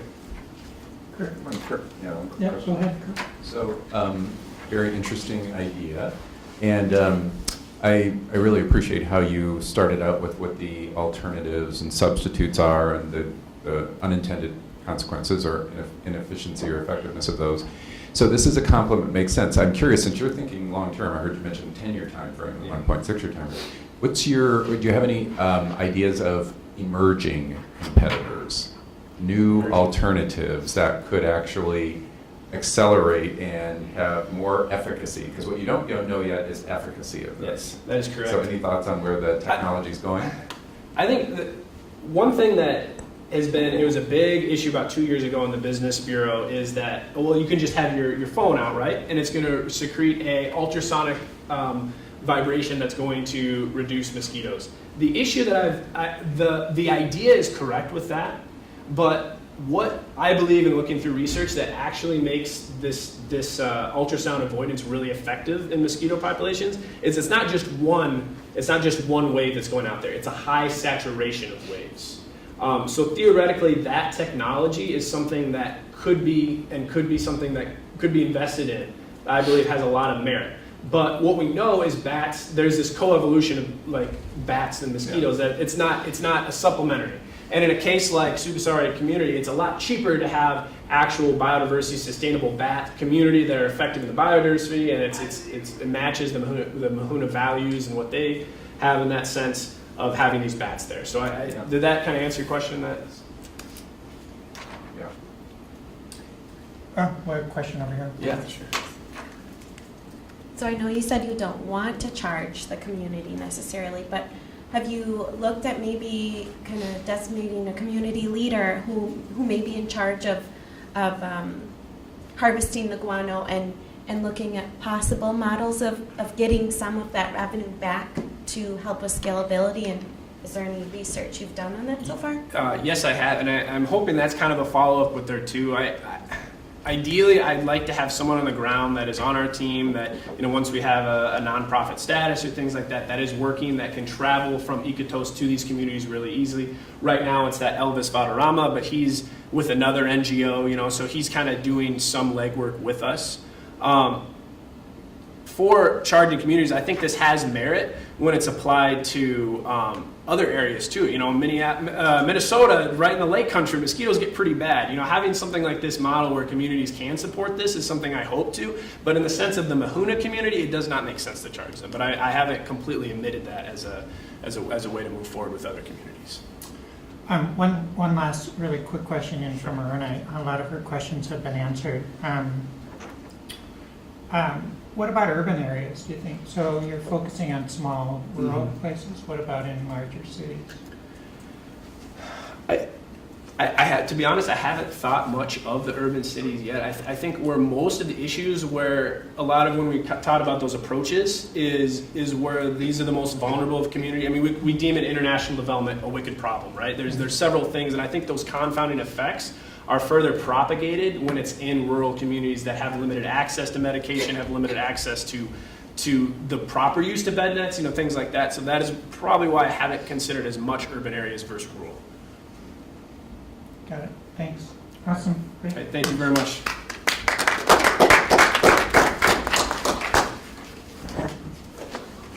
Nice job. Yeah, that's what I'm trying to think of, is that.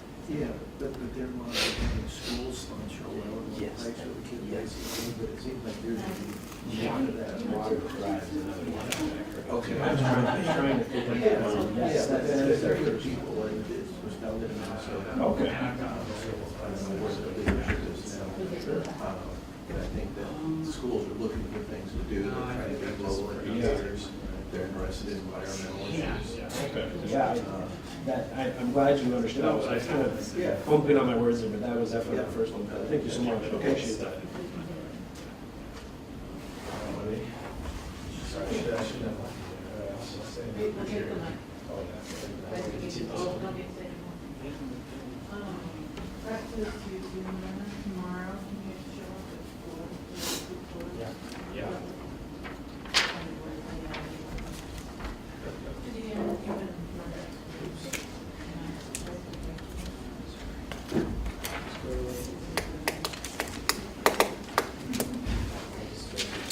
Yeah, it's a good question about what's on the roadmap for malaria. There's clearly been tons of work done on vaccinations that are somewhat effective. The other thing I was thinking of, there's actually a postdoc in here that's going to spin out this year, working on a genetically modified, and there's a regulatory pathway now because of Zika in the U.S. Yeah, no, I talked to that guy. Following mosquitoes with genetic. No, I talked to him actually. Mashak. Yeah, we had a meeting actually. I don't know how long it's going to take for that to be accepted and accessible, but. Yeah, it's a good question, right? And I think partly this discussion about urban versus rural is also part of it, right? Yep. That actually could work in big cities, which would be awesome. Right? And then you can get rid of the insecticides, because you think about how much in urban area you use insecticides. Right. Going out to rural, I don't know. Yeah, I think in the places that he's talking about, assuming that even border. I know, right? Right. The thing to But think about it's though is the interesting. Gates Foundation and those types of organizations, if a good solution does come along that they could help fund, Right. it could potentially spread faster, but I don't think it's a reason not to pursue it. Yeah, no, it's a really interesting idea. There haven't been many good tests, large-scale tests of genetically modified organisms to do that sort of thing, right? I mean, there's lots of. So it's probably not quite a headway, and I actually love to hear about this. I can see this being a really fun local community project for local schools to be involved. I see a lot of ways that stakeholders can wrap around this. Motivated to leave her 3 kids. Motivated to leave her 2 kids. Okay, You don't want to sit and make Isaac wait a little longer? so there's a clicker somewhere. You have it? Great. And I have a timer here that, so you can also track time too. Everybody's here. Camera's on whenever you're ready. Hello everyone, my name is Isaac. I am a second-year Masters of Development Practice student at the Humphrey School. Unable to join me today is Koku, who is my partner in this venture. He's in Togo. La Santé Naturelle, or Natural Health, is our moringa-based venture, which aims to improve livelihoods in Togo. So this is Togo. It is a small French-speaking country in West Africa. It is also where I served in the Peace Corps in the beautiful village of Agbatitoe right over here. And it's located right there in the plateau region. The rural Togolese are very poor and have incredible challenges making money and generating savings to purchase key assets to grow their business, to send their kids through school, or to have financial security.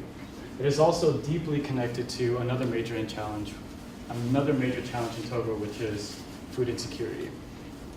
Farming is how most villagers earn an income, and it's also how they eat.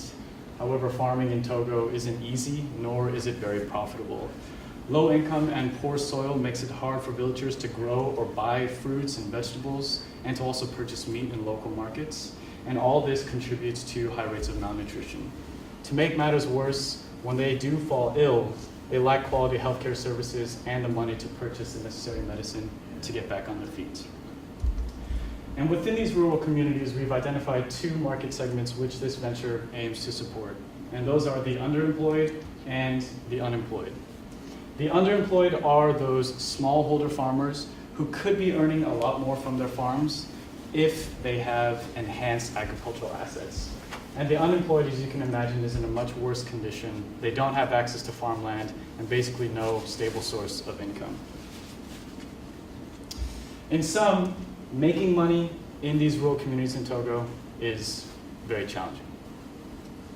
Now, what if I told you, this is just a little bit of an illustration of what that situation is. Now, what if I told you there exists a tree that can solve these challenges of low income and food insecurity? Luckily, our top scientists have discovered this, the miracle tree. Our venture is to plan, sorry, this is a horrible joke.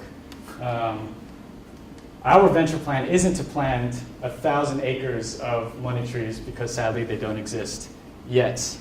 But we have something even better. We have a real life miracle tree, also known as Moringa olivera. It's a beautiful tree with an incredibly high nutritional profile. It has 9 times the amount of protein in yogurt, 10 times vitamin A in carrots, more potassium in bananas, calcium, iron. The big picture here is that everyone, especially mothers and children, could benefit from this tree. It also grows wild in Togo and in many countries around the world where there are key challenges of malnutrition.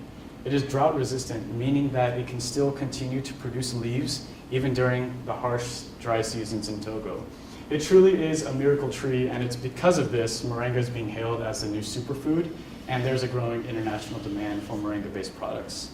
Moringa powder is found in protein shakes, nutritional bars.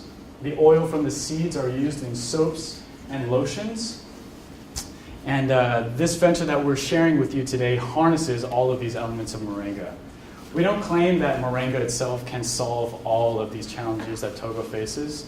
But our hope is that by introducing this initiative in Togo, we can slowly begin to chip away at some of these detrimental effects of poverty.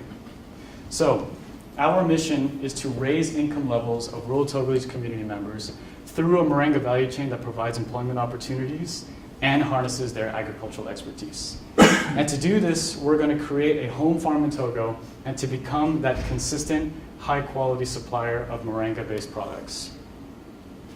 We anticipate that sufficient supply is going to be a challenge in this venture. A priority is to instill confidence in international buyers that we can be that good partner. Through the Certified Supplier Program, we will essentially pay farmers to grow moringa in their own farms, all while incorporating agroecological principles that improve their soil quality. These techniques may include living fences or intercropping techniques. And when we get really good at what we do, we plan to use those revenues to fund community projects. They can be community-wide workshops. They can be used to purchase materials to stock the schools with necessary materials such as textbooks. Whatever the project may be, a committee representing all stakeholders will be in charge of how this money gets spent. And as I mentioned earlier, a key priority for us is to ensure that all the health benefits of moringa stay within country.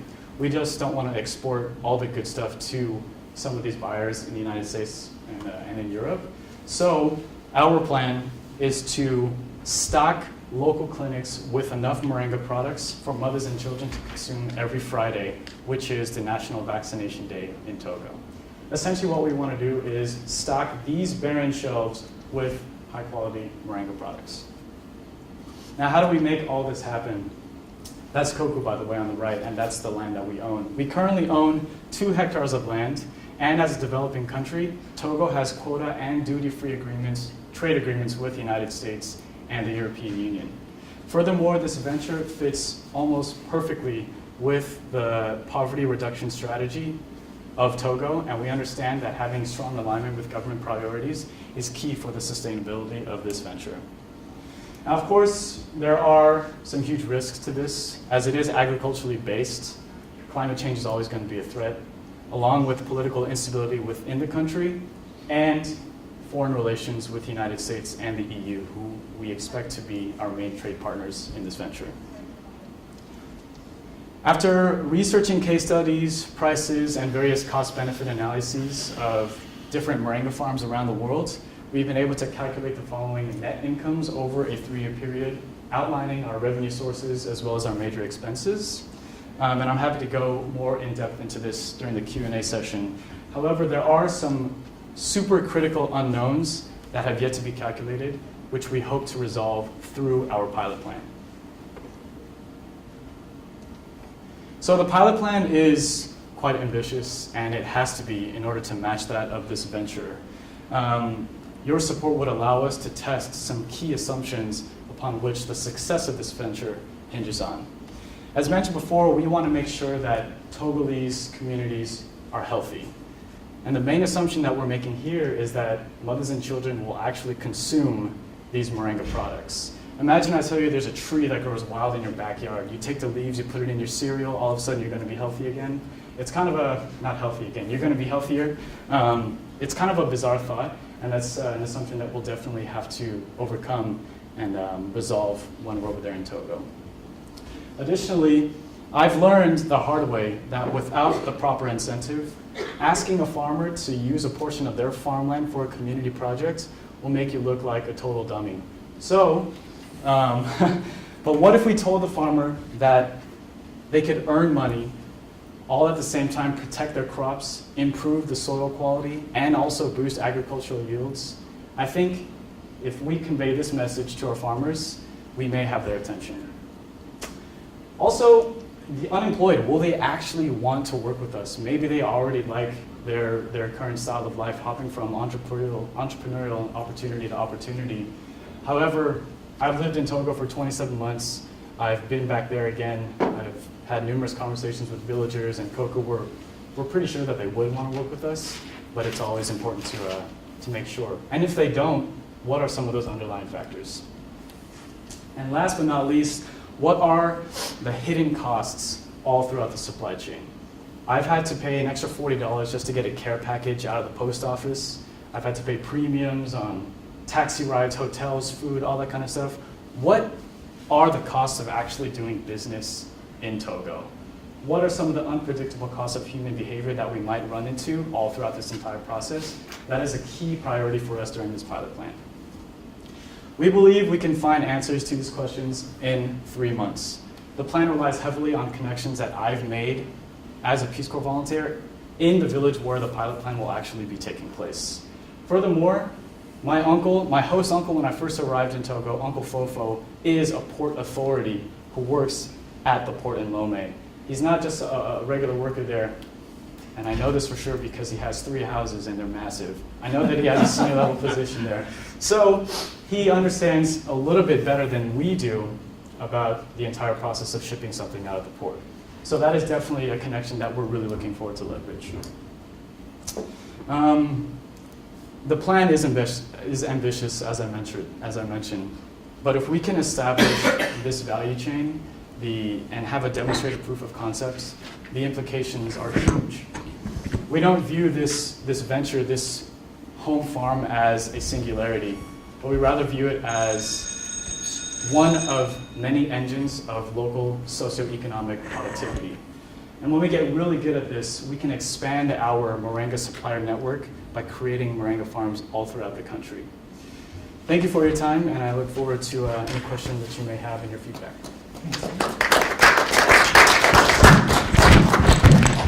So that's Koku and his family, and I actually met Koku, who partnered with Kimi in her village over there. So, yeah. Great. I'm going to start with some questions from Maruna. So say more about your organization. Are you like an umbrella organization setting up farms, or what in the long run would you envision your role to be? You said a little bit, but can you clarify that? Yeah, absolutely. Right now, our vision is to get really good at producing moringa in one farm. That's our objective right now. But in the long term, I see this organization as overseeing an entire network of moringa suppliers within Togo, and then we can accumulate all that moringa product and ship it through the port. We would be handling that entire network. That's sort of the overarching So are those certified suppliers just like a fair trade certification, something like that? Not necessarily. No, so I'm sorry if I didn't make that clear, but these certified suppliers are going to be those underemployed smallholder farmers that are next to this home farm over here. And so what makes them certified? A key priority for us is, one, organic certification, and also to ensure that the benefits to the soil are being exhibited in their farms. So what makes these suppliers certified is that they will go through a specific training on these agroecological principles to incorporate moringa in their own farms. After they complete that training, they become a certified supplier, and then that makes accountability on our end a lot easier too. Now that we know exactly where our farmers and suppliers are going to be, we can be, hey, are you using pesticides in your farm? We can't do that if we're going to be organically certified. Okay. So that's why they have to be part of this program. Okay. Couple, 3 questions. Did you know that there is an existing Los Santos Natural organization, health food company? No, I did not. How did they took our name, I guess. No, I did not know that. We can change. Okay, so I think it's good that you are trying to do what's already happening in the neighboring countries like Ghana and Niger. So you're going to help proliferate that to Togo. That's good. So why aren't these companies that are already doing in Niger and Ghana, why aren't they doing that here? And if they started after seeing your success, how will you compete with them? To answer your first question, I can't. I don't know why they haven't expanded their businesses to Togo. Perhaps there's some external environmental factors that makes business unattractive to do in Togo. And it's actually a pattern that we've recognized through NGO work as well. A lot of NGOs that I've seen that do work in West Africa, they love to go to Ghana, they love to go to Niger and some of these other countries, Nigeria as well. Togo always seems to be that consistent country that's left out from a lot of international development initiatives. So to answer your first question, I have no idea why they're doing it, which is why I'm motivated to start that initiative here in Togo. As far as competitors, believe it or not, we're not worried about the competitors in West Africa. Our main competitors are actually in India. Though India is the major global supplier of moringa, but the research that we've conducted, because India has a sort of monopoly over moringa products, their prices are very high. So what we can do is we can offer a lower price, and at the same time, if we have organic certification and fair trade, then that would make it make our product a little more valuable for some of these international buyers. Okay, one more question, Ash. You were there for 22 months, you said? 27 months. 27 months. Well, 30 months total now, yeah. And your presentation seemed like one of the things you will do is test their acceptance. Can you give some comments on what you think their acceptance would be based on your 30 months staying there? I mean, do you need to study that again? Yeah, I've tried moringa projects in Togo, actually, when I was there. So a lot of the assumptions that I've designed are from those personal experiences. And I realized that the strategy that the Peace Corps had at that moment to encourage the use of moringa was basically to be that sage on the stage. Take moringa, it's good for you, no questions asked. We questioned that model because, one, when I hosted these moringa workshops or sessions in the hospital, the women were just like, this tree is like a weed, it grows in my backyard, you expected me to eat this and it'll be good for me and my child? I mean, it's of course they're not gonna want to grind up some leaf that grows in their backyard, right? So our main objective through this pilot plan is to create allies and local health practitioners. And I think that's one thing that we really didn't do in Togo. We were meant to be the experts, but local Togolese people will listen to their doctors. That's one thing that we know for sure. If we can create allies in these health practitioners, have them understand the benefits of moringa, then possibly that message is stronger coming from the health practitioners than it would be from, let's say, me coming in and saying, this leaf is good for you. Hi. Yes. Very interesting presentation. It's impressive that your company owns land, I think you said, right? Yeah, that is, yeah. Yeah, you got some land there, and you work there as a Peace Corps guy, so you know your way around there, and you got a guy in Port Authority. Who was that guy? Somebody's uncle or something? He was my host uncle. His name is Uncle Fofo. Oh, your host uncle. Yeah. He's everybody's uncle. Yeah. Right. Yeah, right. Okay. Oh, yeah. Anyway, that was interesting. So anyway, back to my question. Vaccination days, you said, were on Fridays. Right. That'd be a day to administer some moringa to the folks, right? Yes. So somewhere within that village, you're going to be drying the leaves and grinding them up. Right. Well, what's the quality control process there, so that somebody's getting a good product? Sure. That is all going to be taking place here at the home farm. So I mentioned that we have 2 hectares of land. 1 hectare is going to be for leaves, half a hectare is going to be for seed, and then the other half will be for those manufacturing facilities. Now, there are very clear and extensive guides on how to process moringa, and that's obviously quality control. If we don't have high quality products, our venture goes down the drain. Right, exactly. So we have all those processes down. Okay. The next step. Those are like industry standards, like they're using them in Nigeria or somewhere. Absolutely. Already, right? Yeah. Okay. So Right. there's something called the HACCP, which is the Hazard Analysis Critical Something Points Analysis. Yeah, right. It's basically guidelines to ensure the high quality of your products, right, for raw materials. Sure. That is going to be our sort of North Star as we go through this entire design of our manufacturing processes.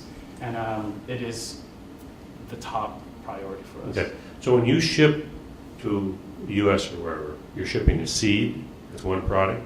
Yes. Powder is another product? Correct. You don't ship the leaf? No. It's okay. Yeah, it has to be super dry. And also the powder is, Right. you just Okay. earn more. Okay, sure. And then I'm drawing my memory here. I thought last year I listened to a car presentation where moringa was being used to filter water. Yeah.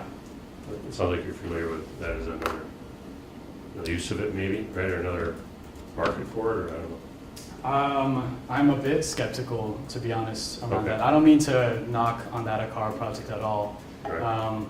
But I've tried it, and it requires a lot of seeds. Okay. And this venture, really, I think, what we see the value in the seeds is its monetary value. The process of filtering water it's a lot. Yeah. And I just feel like you could be using those seeds for other things, and then also using more efficient Yeah. water purification techniques. Yeah, if you could get some income from the moringa, then may have a better water filtration. There you go. Yeah. Okay, one more thing. Your company will eventually be getting a cut of the profits here, right? Like you'll be like the farmer, like sells it to you, and then you ship it or something, right? I mean, because I want this thing to be sustainable, right? And Right. that's your goal, right? Is for it to be a sustainable, longer-term business, right? Yes. Okay. Right. Okay. Thank you.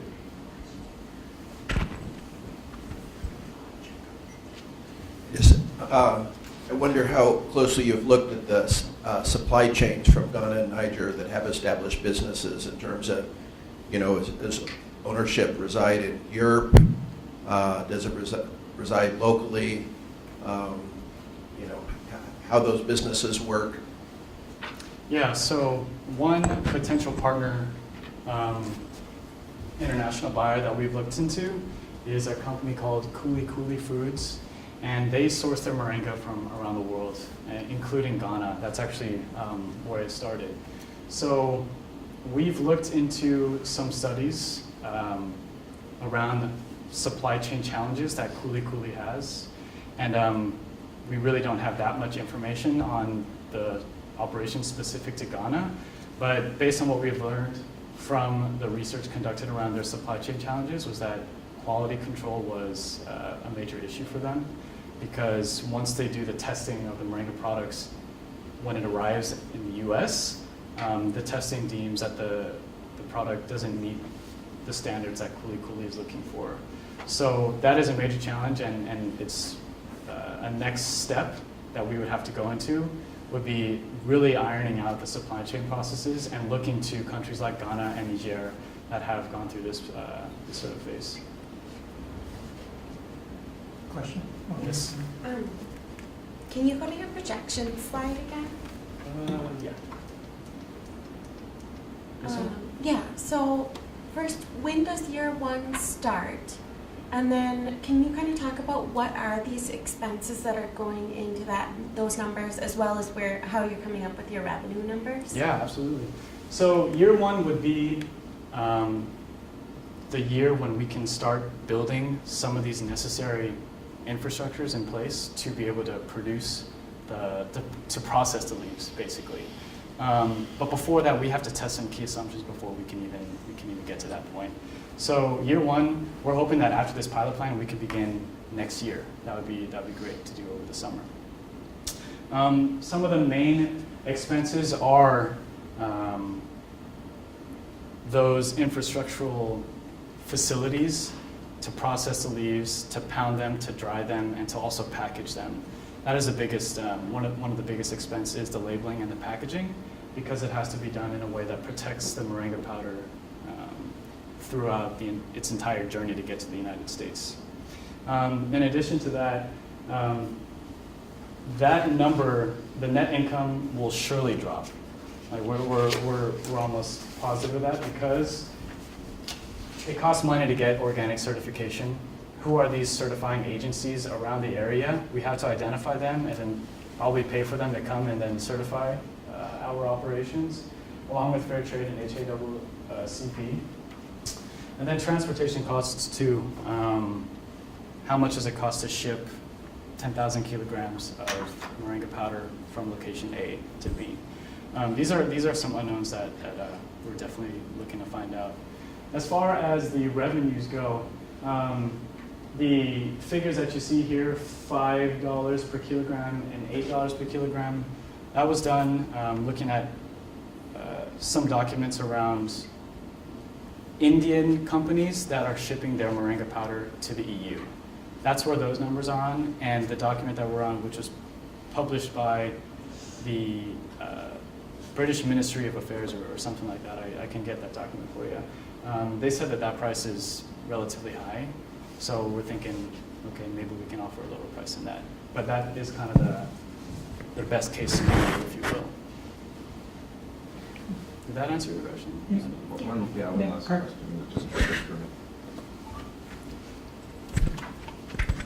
So I'm curious what your assumption is about the demand side for the moringa that you produce, because I just heard you say the packaging and labeling has to be good enough to make it all the way to the U.S. What portion are you assuming will be locally consumed versus internationally distributed? Right. And then how do you compete with India if they are the big player right now, if a big portion of this is going out of the local market?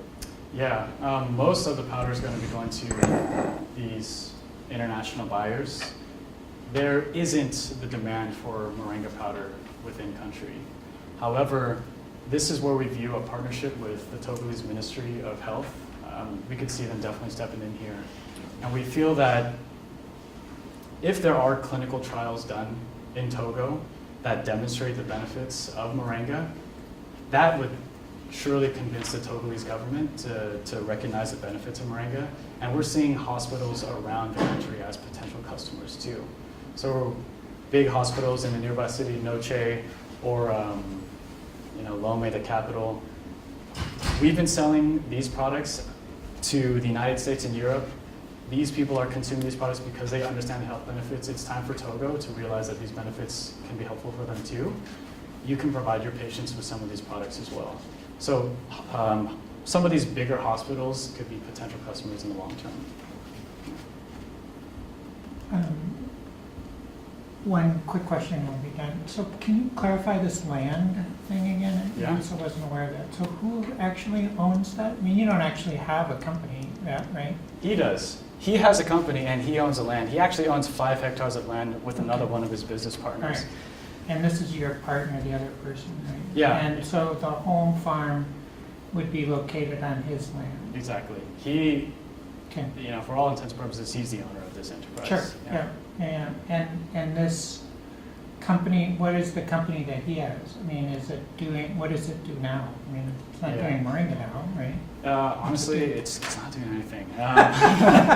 But Okay, that's fair. I just want to Right. understand the logistics. the idea was to start an ecotourism project there. Okay. To be honest, I don't know why. So he's an entrepreneur. He's looking for things. Right. Yes, when I told him about this, he was like, all right, let's do it. All right, awesome. Great, thanks, Isaac. Thank you.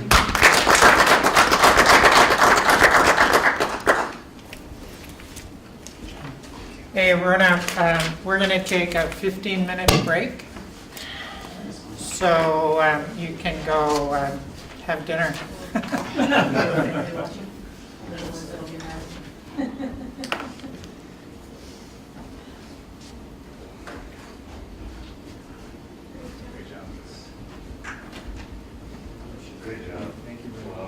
Here, board logistics, so we don't forget parking masks. Oh, thank You know how it works? You put ticket in first and then this works.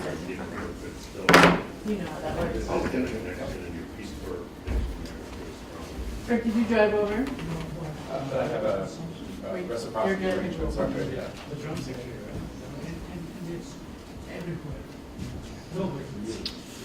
Right, who's next? We're gonna do these after too. Oh, thank you, yeah. It's all a So, little bit. Austin. That was a very good presentation. He's a lot more structure in that since the last time we talked to him. I guess that's where you feel. Nobody knows what you feel. He's very professional.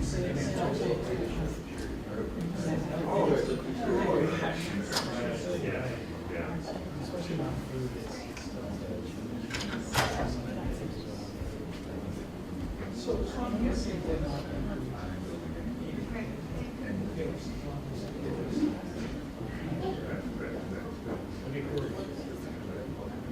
Well, it's also one of these things that's very big in the traditional healer thing, right? I mean, as Ramona said, scientists didn't discover this, grandma did, which is true. Taking away our profits. Yeah, it's pretty real. I mean, obviously these last two are pretty real. First one, I mean, just I still don't know what she proposed. She spent 6 minutes on just rambling before she got to the.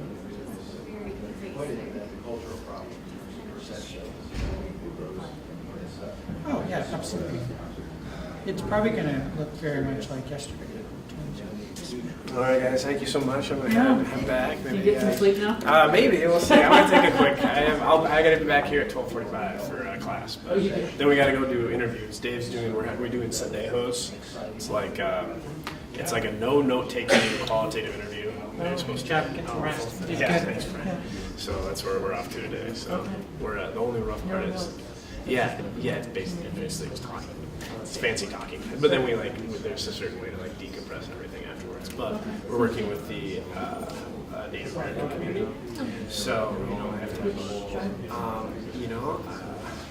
we're going to Sadie set it up. I honestly haven't double checked it yet, but have to present the gifts and things too. So make sure to do that right. I'm a little nervous about just here you go. But, all right. All right, thanks. Get some sleep. Yeah. Take off the suit.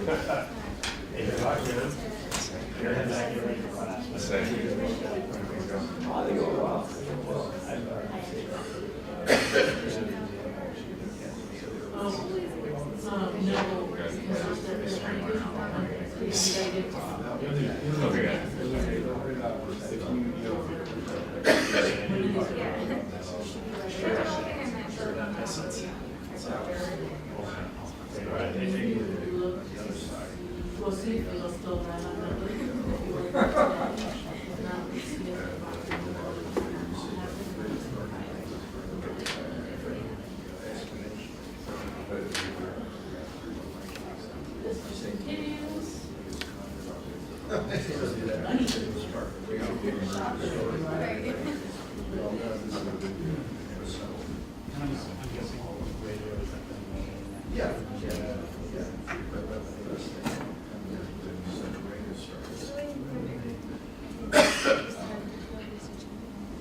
Something that would make sense to people that would engage them, people like stories.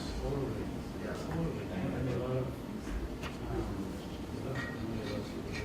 Right.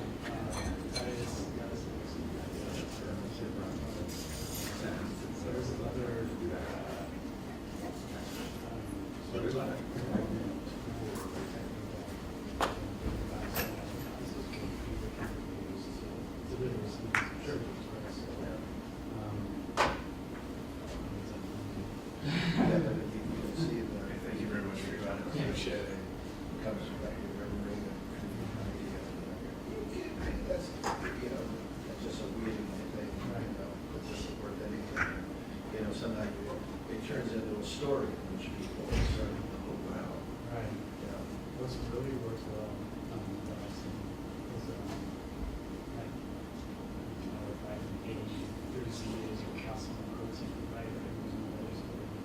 How some something that needs energy, strong state, farm, or something like that. See, that's probably better than protein, vitamin A, and those kind of things. This is the energy food. Right. Yeah, it's something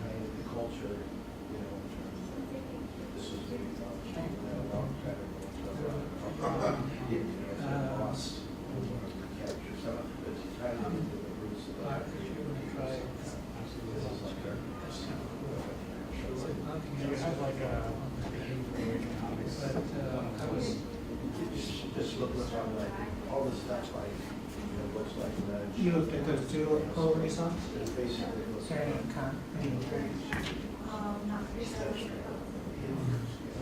But I think that public reading in general recognizes given just tools. So I don't care what it's very much, but they will.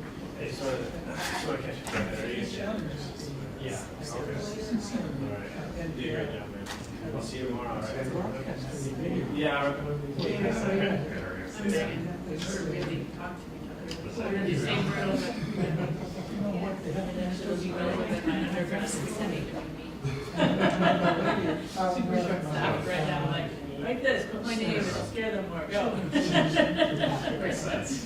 The words, it's really amazing how much that changes. She's talking about the little different stages, about, messaging through chat. That's how it goes. You did, it really, your thinking's improved a lot. Yeah. Improved your response and you're just doing a lot. I think it's different.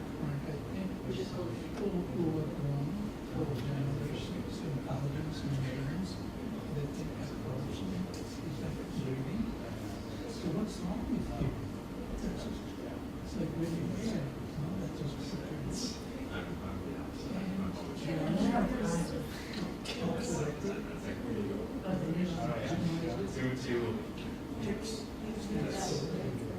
ensure purposes. So if you don't give me some money, so you can give me the service that I should be getting anyway. So where do we draw the line? That's what.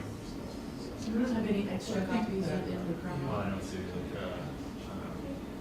probably not just.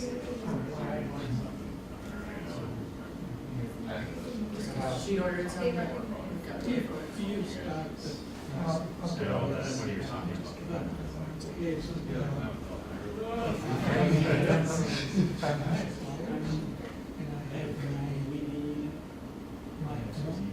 Get by along.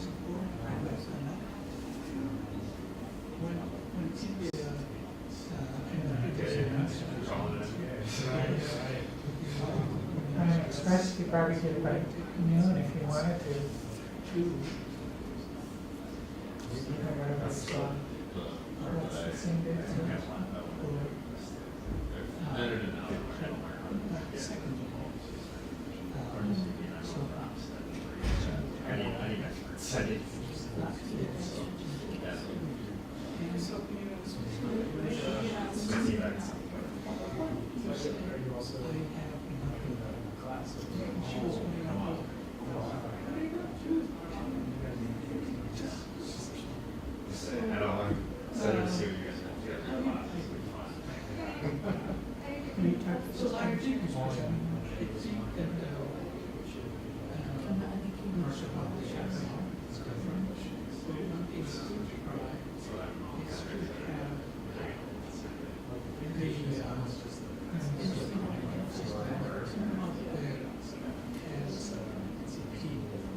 We'll start at 10:15. We're on the break right now. I think your slides look okay. I have a timer here when the time is up. I'll just ask you to wrap up and go on.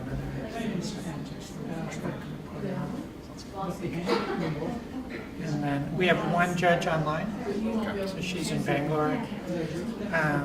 So I'll be asking her questions, and then we have the others. There's 5 judges here and 1 online. Yeah, if they have them, it looks so it's supposed to line.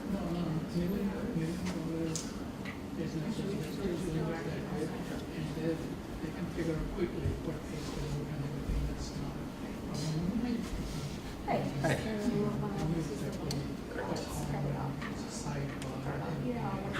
So, Just put it on your collar. Thank you.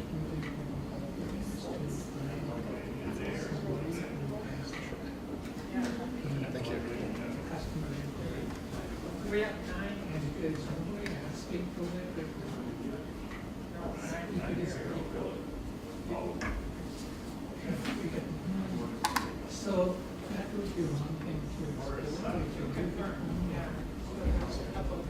So you're going to graduate in this thing? Yep, It's exciting. 13 students, 2 for another 5.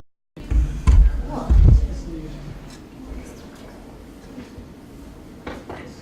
Never enjoyed help on the trip. I'd be happy to go. I actually thought a lot about, right now I've got another benefits for another property. Part of my goal is to reduce my one of the folks that I brought down last year just now that we're thinking of how long we can do it at the right outside of San Diego by so we're trying to do that. It's close for faculty, but I got that it also costs us money. And I need to start class. Right. Right, so if you're faculty, then you're really confident. I have to rise. If I don't get paid, that's Well, I would pay for my own staff. no, I just wanted to take you back more to pay the cost, but I would say. Oh, I'd be willing to pay for my own. I just want to say, nope, I'm Even not though no going one to does all the work? do this. I'm like, at some point it's like, I get a free job. I need to go visit my dad at Darwin's house. Try to actually meet them. Oh, you haven't? Oh, he means his person out there. And his mom is in India. Everywhere, okay.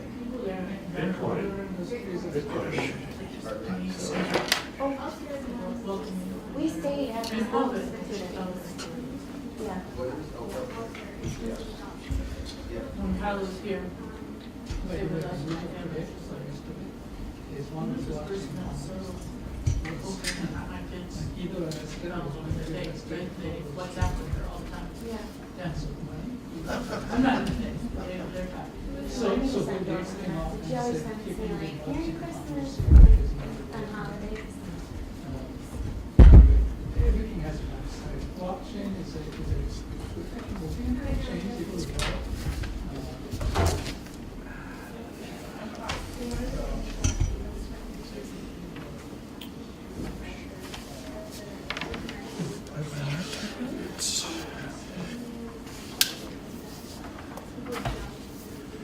I like being on the deck.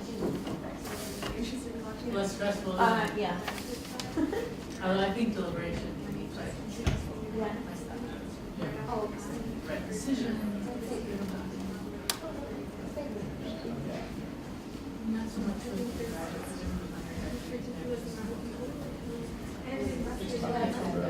That guy, what's his name? Tyler. Now, if we can find sweet spots where we have bats, mosquitoes, and bad soil, so that the guanos can go directly into the bad soil. Into the moringa, right. Absolutely. The problem,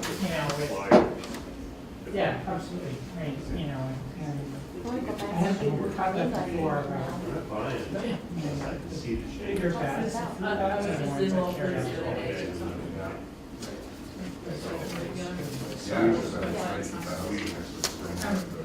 In Bangalore, when we're there, we'll just have a dusk, the fruit bats will fly from the city out there. It's like a herd of crows. Trying to figure out if we can get approved to bring some back. All right, guys, we need to get started here. I'm learning more about them. Right,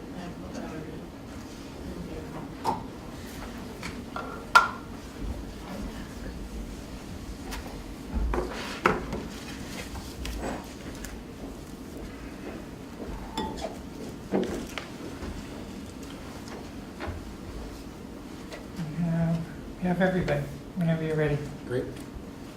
Thanks, folks. Good morning. Morning. My name is Eric Mucky. I serve as the president of the Lost and Found Association. I'm also a dual Master of Public Policy and Master of Business Administration student here at the U of M. Lost and Found, the mission of Lost and Found is to build resilient communities and individuals with compassion, understanding, and inclusion. Our vision is to end contemplation and completion of suicide for young adults in a world in which they are able to access support and resources. Today, Lost and Found is a Sioux Falls, South Dakota-based 501c3 nonprofit. We've been operating since 2010. We are an association today of campus leaders, so student organizations, working to raise awareness around the issue of suicide on college campuses. And so today we operate obviously out of Sioux Falls, but our campus chapters are based at the University of South Dakota and South Dakota State University. So why am I here today with an existing organization? Well, where we are at as an organization, we're still a young venture. Though we've been around since 2010, we are relatively small in nature, but we're also undergoing right now a strategic shift as an organization. So what I'm here to talk to you a little bit about today is kind of the considerable leap we're trying to take as an organization and what that looks like. So what we're looking at is a very key problem. So I like to call it a next generation problem. It's really a problem impacting our next generation. So today we're losing young adults in droves. 12,438 lives were lost between the ages of 15 and 34 in 2015 in the United States.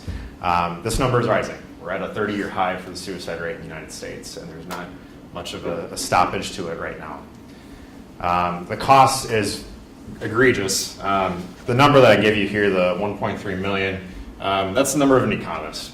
It's the number of defining the lost productivity that would occur if you were to lose a life to suicide. What's important, and I mention this frequently, is saying the cost of grief to a family or community, a group of friends, or in this case, knowing it's also a risk factor for others related to suicide, that cost is immeasurable and generations deep. What we do know, or at least some positives in the midst of this, students are seeking help in greater numbers. We've seen a 30% increase nationwide in campus counseling usage since 2010. The problem that we're seeing is, you see here, enrollment's only increasing by 5%. So it tells you that the needs are changing, and more importantly, when I mentioned this also, it's tied in with the fact that counseling centers don't have the resources yet to keep up with this capacity, because we have another problem. We know the risk and preventative factors for suicide. There's a lot of research that's been done on this. Problem is, they're not universally agreed upon. So that leaves local actors, so campus counseling centers, campus administrators, scrambling to understand what the local needs are and try to put together meaningful frameworks around how to address it. And so, bottom line, resource shortages are limiting a campus's ability to actually stem suicide. Suicide is an issue that has many factors playing into it, and so obviously you have to focus on those factors. But you need the resources to actually do something about it. So how does Lost and Found fit into that picture? So let me tell you a little bit about our organization. So Lost and Found, as I mentioned, has existed since September 2010. It was founded by a group of soon-to-be college students who saw that there's a problem in the suicide prevention world. A lot of focus on awareness, and yet there was a need for greater impact. And so what was started in 2010 was a business model that focused on raising money for families and for counseling centers. A very great impact, and it created a lot of social movement on college campuses to bring awareness. And obviously that created a net result of our two affiliates. Students were very much into this idea of, we really need to do more with suicide prevention. Unfortunately, that brought us right back to the same operating models we saw an issue with. And not to say that there's an issue with raising awareness around suicide, but there's obviously more to be done than just simply raising awareness on the impact. And so since 2014, we've kind of stepped back a little bit and really focused on building our two campus chapters around the idea of how do we raise awareness for peers of resources on campus. With that model, we've operated with volunteer program staff and a 5-member board of directors. So we're in operation today in a steady state for this current model. And our student orgs are self-sustained. So they're recognized by their universities. They have stable budgets. They do programming. But there's more to be done. So we're looking to take a different direction. Knowing the problem is much larger than simply raising awareness, and obviously, as I mentioned, awareness is a component of this, we see a need to build support programming, while also providing research and guidance to the advisory boards we've been building for them. So advisory board being a group of campus and community stakeholders that are providing guidance to campus chapters, but also looking at greater community needs. Advisory boards are led in this case by campus counseling centers. So the idea is by providing research to them and guidance as well, we have a better chance of being able to assess needs on college campuses in a more global fashion. So the idea is uniting students, advisory boards, campus and community stakeholders, and our dedicated resources through research staff as well as training staff.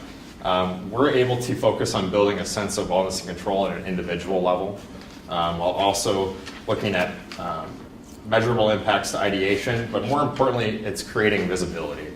We want to be able to create visibility for campus administrators to know how do they need to direct investment into mental health and also suicide prevention. So if you're looking at a greater social value proposition, we're enhancing the capacity for institutions and communities and individuals to prevent and respond to suicide. How does this work, you might ask? So let me take you through a little bit of this model, and I know we'll have some time for Q&A to talk about this a little bit more in depth as well. The idea that we're looking at is association staff, the group that we have today, and obviously some additional capacity we're pursuing, provide training to campus chapters and advisory boards. Campus chapters operate with some of the same programming they do today. Obviously, there's a need yet for awareness. Student turnover is a consistent problem and a factor to consider as we're looking at how to address. But training is provided to campus chapters to be able to understand how to address their friends and peers in crisis. And as part of the growing nature of our chapters, or growing the membership of the chapter, looking at building capacity for how do we provide peer-to-peer support programming, so both in person and online.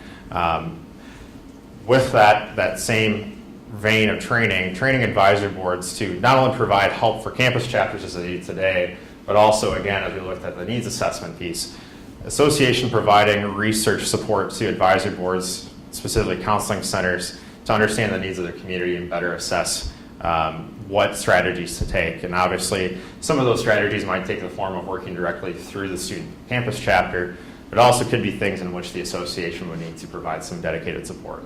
We've discussed this with the two advisory boards or campus counseling centers we've worked with today. With that, we have an idea of knowing that these two entities are kind of pulling together, the campus chapters and advisory boards, creates a capacity to actually do some mutual referral and some data sharing.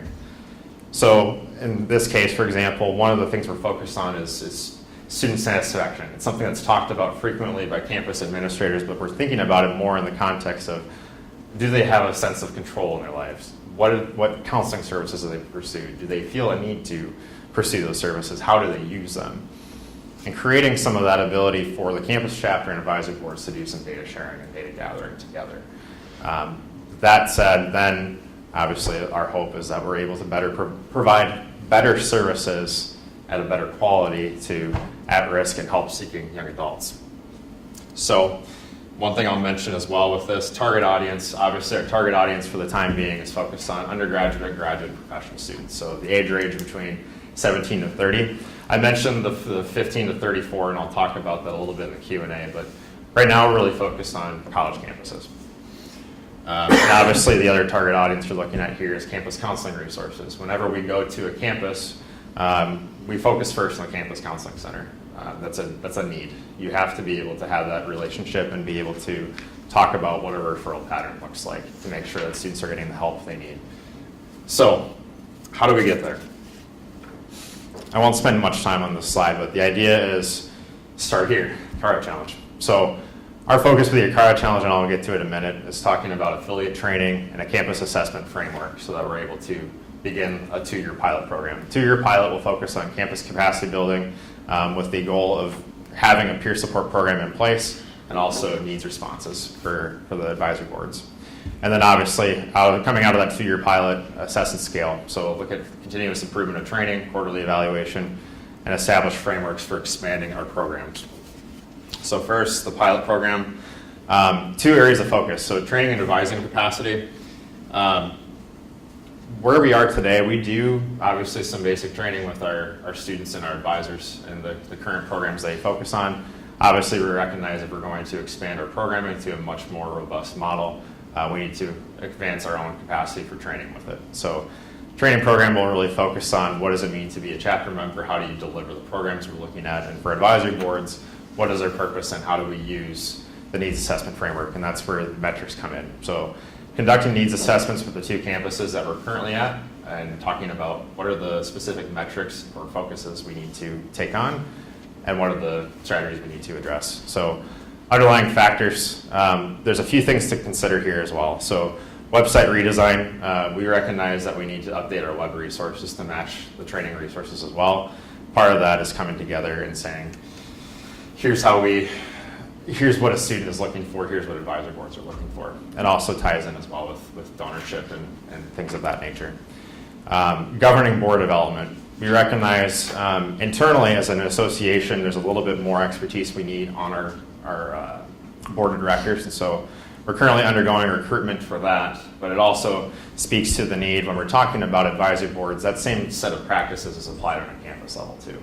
We have an advisory board today at USD, and we're currently developing the SCSU advisory board to be ready for expansion to new stakeholders. But again, that's a critical factor involved with the pilot. And then an evaluation baseline. As I mentioned, we're really getting into much more of a public health focus in terms of our needs assessments. So talking about what our evaluation frameworks are. We ran out of time. So I'll talk a little bit more about the rest, but I'm open to questions. So as far as final thoughts here, the pilot program, we're looking at $120,000, $145,000 over 2 years. Multi-pronged fundraising approach. We do have some corporate donorship that we work with, but part of this is also working on an individual campaign. From Acara, $5,500 is the major ask for staffing and travel costs associated with the training development. And just to bring you along here too, I do want you to meet my friend Kevin before I finish up. And Kevin's a friend of mine from USD. We went to undergrad together. He was very high performing, one of the best students I've met. Also very fun. We enjoyed a lot of time together in the honors program. He was one of the best of us, as I like to say. And he unfortunately died by suicide in 2012. He had actually been planning to transfer to the U of M. This was a dream school. This is the reason why he lost and found. We may not be able to help individual cases, and we recognize that, but we know we can build capacity. That's something that we can do, and I hope you'll join me in the effort. Good, thanks.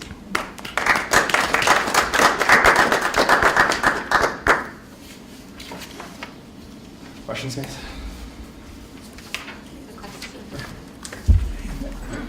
So you talked about getting funding for research. Is the research more developing the programs within Lost and Found, or is it more expanding on research and what you talked about, universally agreed upon risks and preventative measures? That's a good question. So the focus there in this case for research is establishing a baseline for campus needs. So related to this. So the idea, and I apologize, I was hoping to get to talk a little bit more about it, but developing a set of risk indicators for a campus based upon what we know is universal and being able to apply it at a local level. A couple of questions here. First off, the way you were setting up the organization, I assume that you were saying that the answer to the local problem is a local answer as opposed to a global answer that just applies to everybody. I personally think that's the right way. So I just wanted to mention that to you. That seems to be the right thing. You have, in the document that I read, a pilot plan that has about 10 or 14 tasks. Can you, without taking a lot of time, kind of assign the $5,000 to which task and how much? Yeah, so the full $5,000, and I apologize, I don't have the plan in front of me, but the development of training for the campuses and advisory boards, that's really where we're assigning those funds. And that ties in a little bit, and ties in a little bit with the two needs assessments we're conducting with USD and SCSU, but the idea is being able to provide that training. That's where that's going to. Okay, my second part of the question was, you had a first-year fundraising of $125,000. Sounds like a lot of money. Do you have any past track record that gives a confidence to random people like us that, yeah, you can generate that? It's a good question. So first I want to tell you that it is a challenge. I recognize my position here being a graduate student full-time at the U of M is not exactly an easy task to go about fundraising. What I do have, fortunately, are a good group of friends back in South Dakota who are also helping with that effort. And so the idea right now, the thing that let me try to rephrase. It is possible. I also recognize that it's a very lofty goal.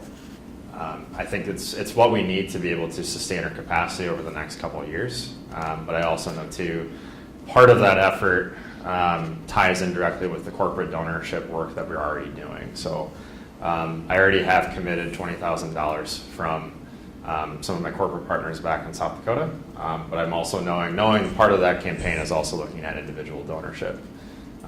That'll be a little bit more difficult to achieve, but knowing we do have help from strong corporate partners, I feel it's achievable.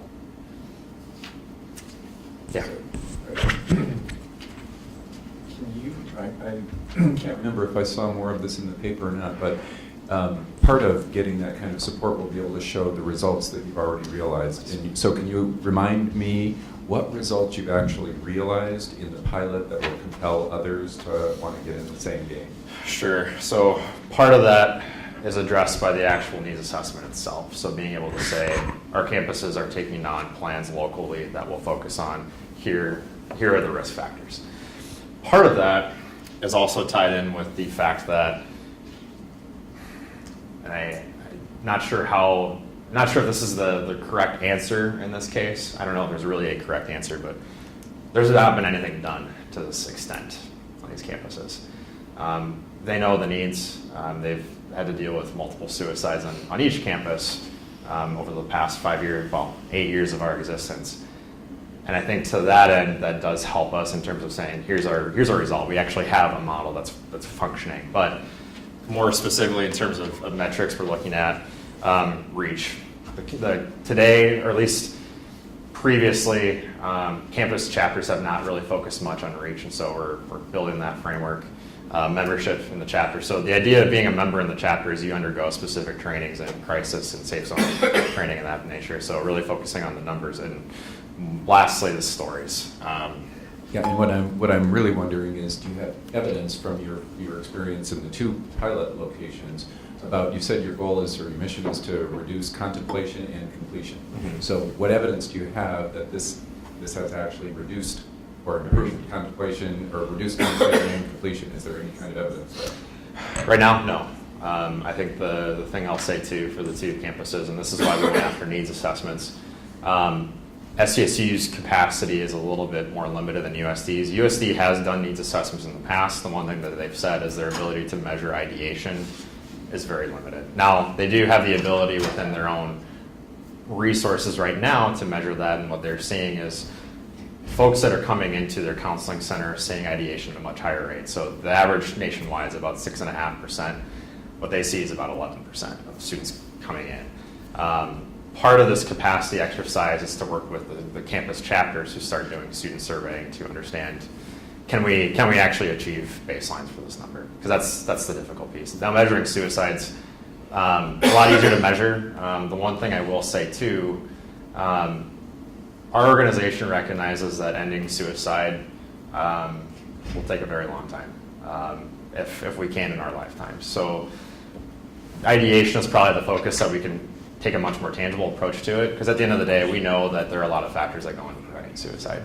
So the idea with this pilot is to be able to establish the ideation data at student level.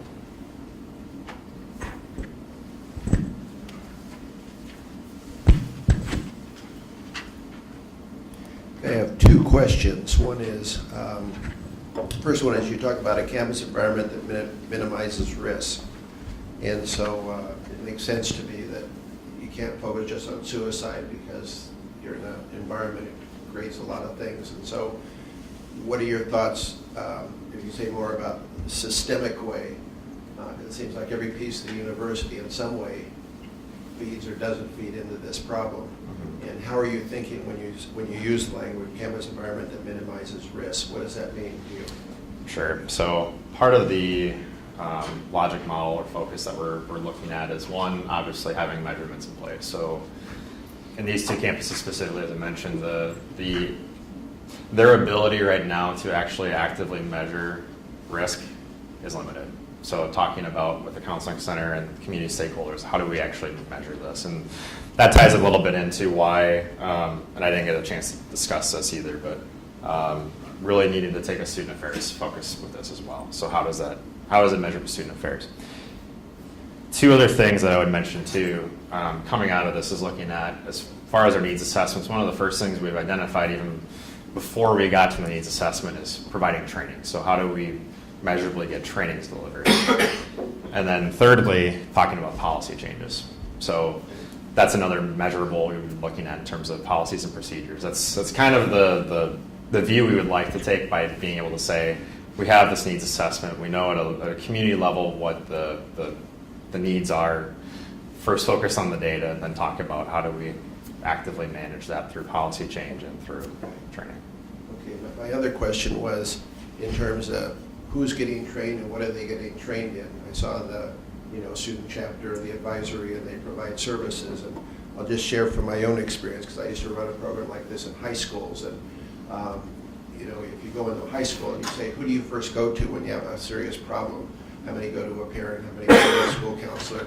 It's very low until you get the peers. And so people every day are, in essence, the counselors to each other. And so what we did is do a wide sweep of the school and trained everybody in terms of suicide prevention and risk factors. How do you make a referral? Who's on campus that you can refer somebody? And I can say through the years, I know we really saved lives because kids literally took other kids to get the help they needed. And I'm wondering, is that part of what you're thinking of? Is it education in a subject matter, or is it education as skills people need to intervene in situations like this? It's the latter, definitely.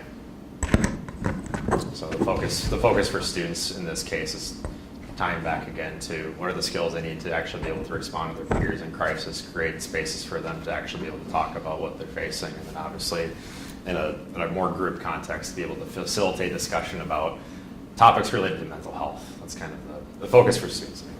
So, yeah. Thank you for the presentation today. It's very interesting. When I read your proposal, one of the things that drew me to it was your mention of the Greek model. I was in the Greek system here at the U when I was in school, so I'm familiar with that model. So if I'm understanding your pilot plan correctly, you're hoping to go into other colleges, right? I mean, the goal would be to be in every college in the U.S. someday, right? Yeah. Right? Okay. And then I'm also then envisioning that there could be like the lost and found house, or a chapter house. Like you have Greek houses, you could have the lost and found house, right? Yeah. Is that, Yeah. you see it, right? And then maybe kids that are studying social issues or psychology or whatever would be, and just regular students maybe would be your house people, right? Yep. Okay. So then lost and found would be like the overreaching, like every Greek organization has a presidential headquarters somewhere, right? Yep. Lost and found would be the headquarters for all those chapters, right? Correct. And then those chapters would pay some dues or pay something to lost and found to keep the whole thing. I mean, I'm looking at financial sustainability, Right. So help me out. Sure. So Financial stability, how are you going to keep the headquarters going, right. So it's a great question. I think there's a couple pieces there that I'm still trying to figure out as far as financial sustainability coming from a chapter model. Because one thing we recognize with this model is we really want to focus on making it as not cost prohibitive as possible for students who want to come in. Right. But the idea in this case coming from our board is we'd like chapters to do fundraising. So kind of back to the dues model of saying, okay, how do they provide funding back? The needs assessments, however, in the time being anyway, we focus on grant funding, and that's why we're looking at an individual donor campaign to build up our resources for the association to be able to sustain it. Yeah. Okay. So you're in kind of a grant seeking corporate's helping you out mode, but you're hoping to someday be a little bit more independent, because you know how that funding goes away and stops. Or I think like Greek organizations, they don't rely on any of that, right? I mean, they're self-sustaining, and that's where you want to go, right? Is that right? Yeah. Okay. Right. Okay. And then you're hoping that Acara can help you make this leap, right? You're in South Dakota now. The Acara might help you make this leap to hopefully get you going to another, at least another school, maybe. Right? Okay. All right. Got it. Thanks. Just a couple wrap-up questions here from Aruna. It's sort of two questions. You know, Durga sort of answered this, but what are five or six specific things that you would do with this funding that you're asking for? And so answer that one first. And then I have one more question. Sure. So 5, 6 specific things. So first off, I'm currently working with a partner in Sioux Falls, so public health consultant who's helping me design the actual training for the campus chapters and for the advisory boards. So that's really the first step, is completing that work. Second step is obviously delivering it. So how do we get chapters together over the summer, advisors together over the summer in a conference setting to be able to deliver this training? The third thing that's tied into this is the needs assessments. So obviously one of the pieces of work we're doing with what's happening is obviously building a needs assessment framework and delivering it with the 2 advisory boards or counseling centers that we're working with today. Fifth thing tied in with this is some web redesign. So obviously we can't just deliver a training and then expect our students and advisors to actually just go run with it for another year or 2 years. So giving them online resources to support them, but also 6th step, building some capacity internally for us to actually be able to sustain them. So for the time being, our focus right now is figuring out how we can gather graduate assistants who would provide dedicated support on each campus. Both campuses, fortunately for us, have graduate counseling programs. So that does add another resource that we can tap into. Can I follow up on that? I'm sorry. Is that partnership with the counseling, you already have that partnership? Yes. And you can show that counselors are willing to have that conversation and do that work with you? Yep. Well, I guess that sort of ties to the second question, which is there are suicide counseling services, et cetera, on this campus and probably most campuses, right, through the health center. What are you doing that's either different or enhancing, or what's missing there that you're trying to supplement? Sure. So kind of tying back to that initial slide, the problem slide, for the 2 campuses that we work with specifically, and we're seeing this trend nationwide also, there is a severe shortage of staffing resources to actually provide dedicated counseling services. So most campuses today are focused in this split between providing immediate help and long-term care, for lack of a better way of saying it. So taking a more deliberate approach. What we do differently in this case is we try to provide an outside resource that takes care of the data gathering, knowing that, largely speaking, campuses are really trying to focus their attention on counseling services themselves. And does that data in and of itself, back to Kenton's question, have monetary value? I'm not sure I understand your question. I mean, if somebody must care about that data, right? Are you going to publish it? I mean, how are you going to make that available? Okay, yeah, that makes sense. So the data that we'd be gathering in this case would be immediately available to admins on each campus. So to the campus? So the campus community. The framework itself, obviously, is something we would share, but the data is really focused on the local level, kind of what we talked a little bit. So. Okay. You need to wrap up. Great, thanks. Thank you.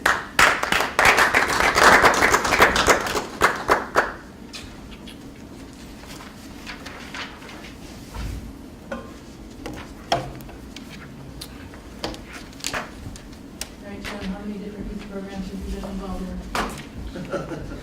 So let's add a new one. Really?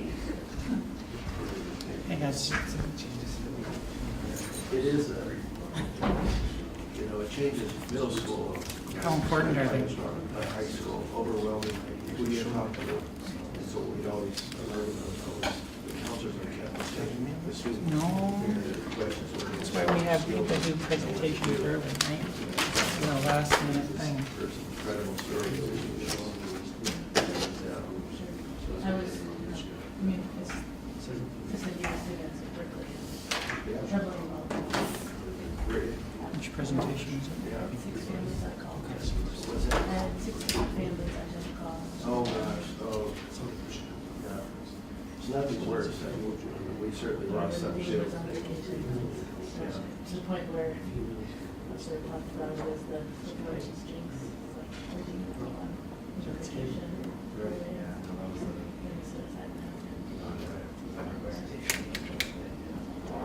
Who's presenting? You guys need to get mic'd up.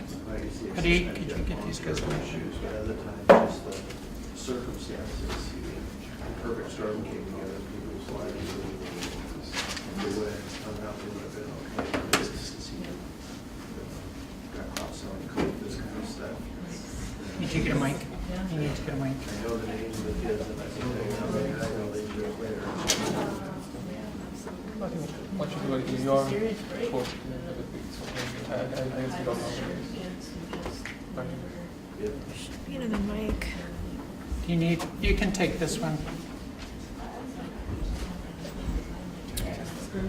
Yeah, that's fine. So I have a timer here when the time is up.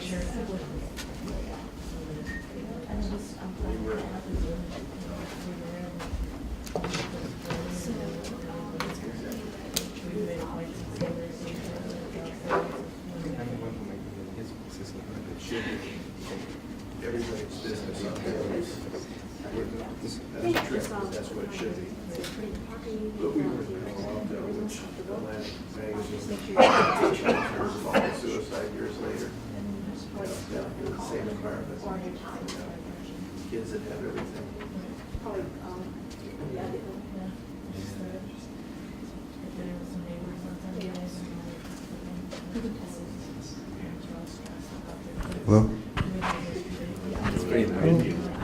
Hello? Hello.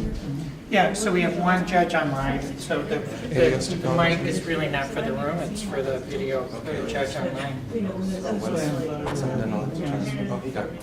Yeah, we have to. Yeah, right. Because I'm at a club party. All right, so we have one left. Hello. You want to get Hello. ready here? So you guys all set? Ready to geek out? Last one, yeah. Whenever you're ready. Yeah, whenever, go. Hospitals in developing and underdeveloped economies are forced to rely on backup supplies such as batteries and diesel generators to deal with the erratic nature of power cuts. Extending the lifespan of medical services from these backup supplies by even an hour could mean the difference between life and death. I am Shreyas Babal, co-founder of Alias Technology, and we intend to tackle this problem by optimizing energy and saving lives. A heavy dependence on battery backup supplies and diesel generators could be due to a number of reasons, some of which could be an actual scarcity of power or natural disasters such as earthquakes, hurricanes, etc. Unfortunately, the news is riddled with events that chronicle the disastrous consequences of having a limited backup supply. Now let's do a thought experiment. Imagine you're lying on a hospital bed with probes and life-supporting equipment attached to yourself, and you have a power cut. This means that now your life is dependent upon this limited battery backup which is supporting these instruments. I come from a family of 3 doctors, all of which have served in some of the poorest and most rural parts of the state of Maharashtra in India. I've grown up with frightening stories in which my father had to perform surgeries or even deliveries under candlelight.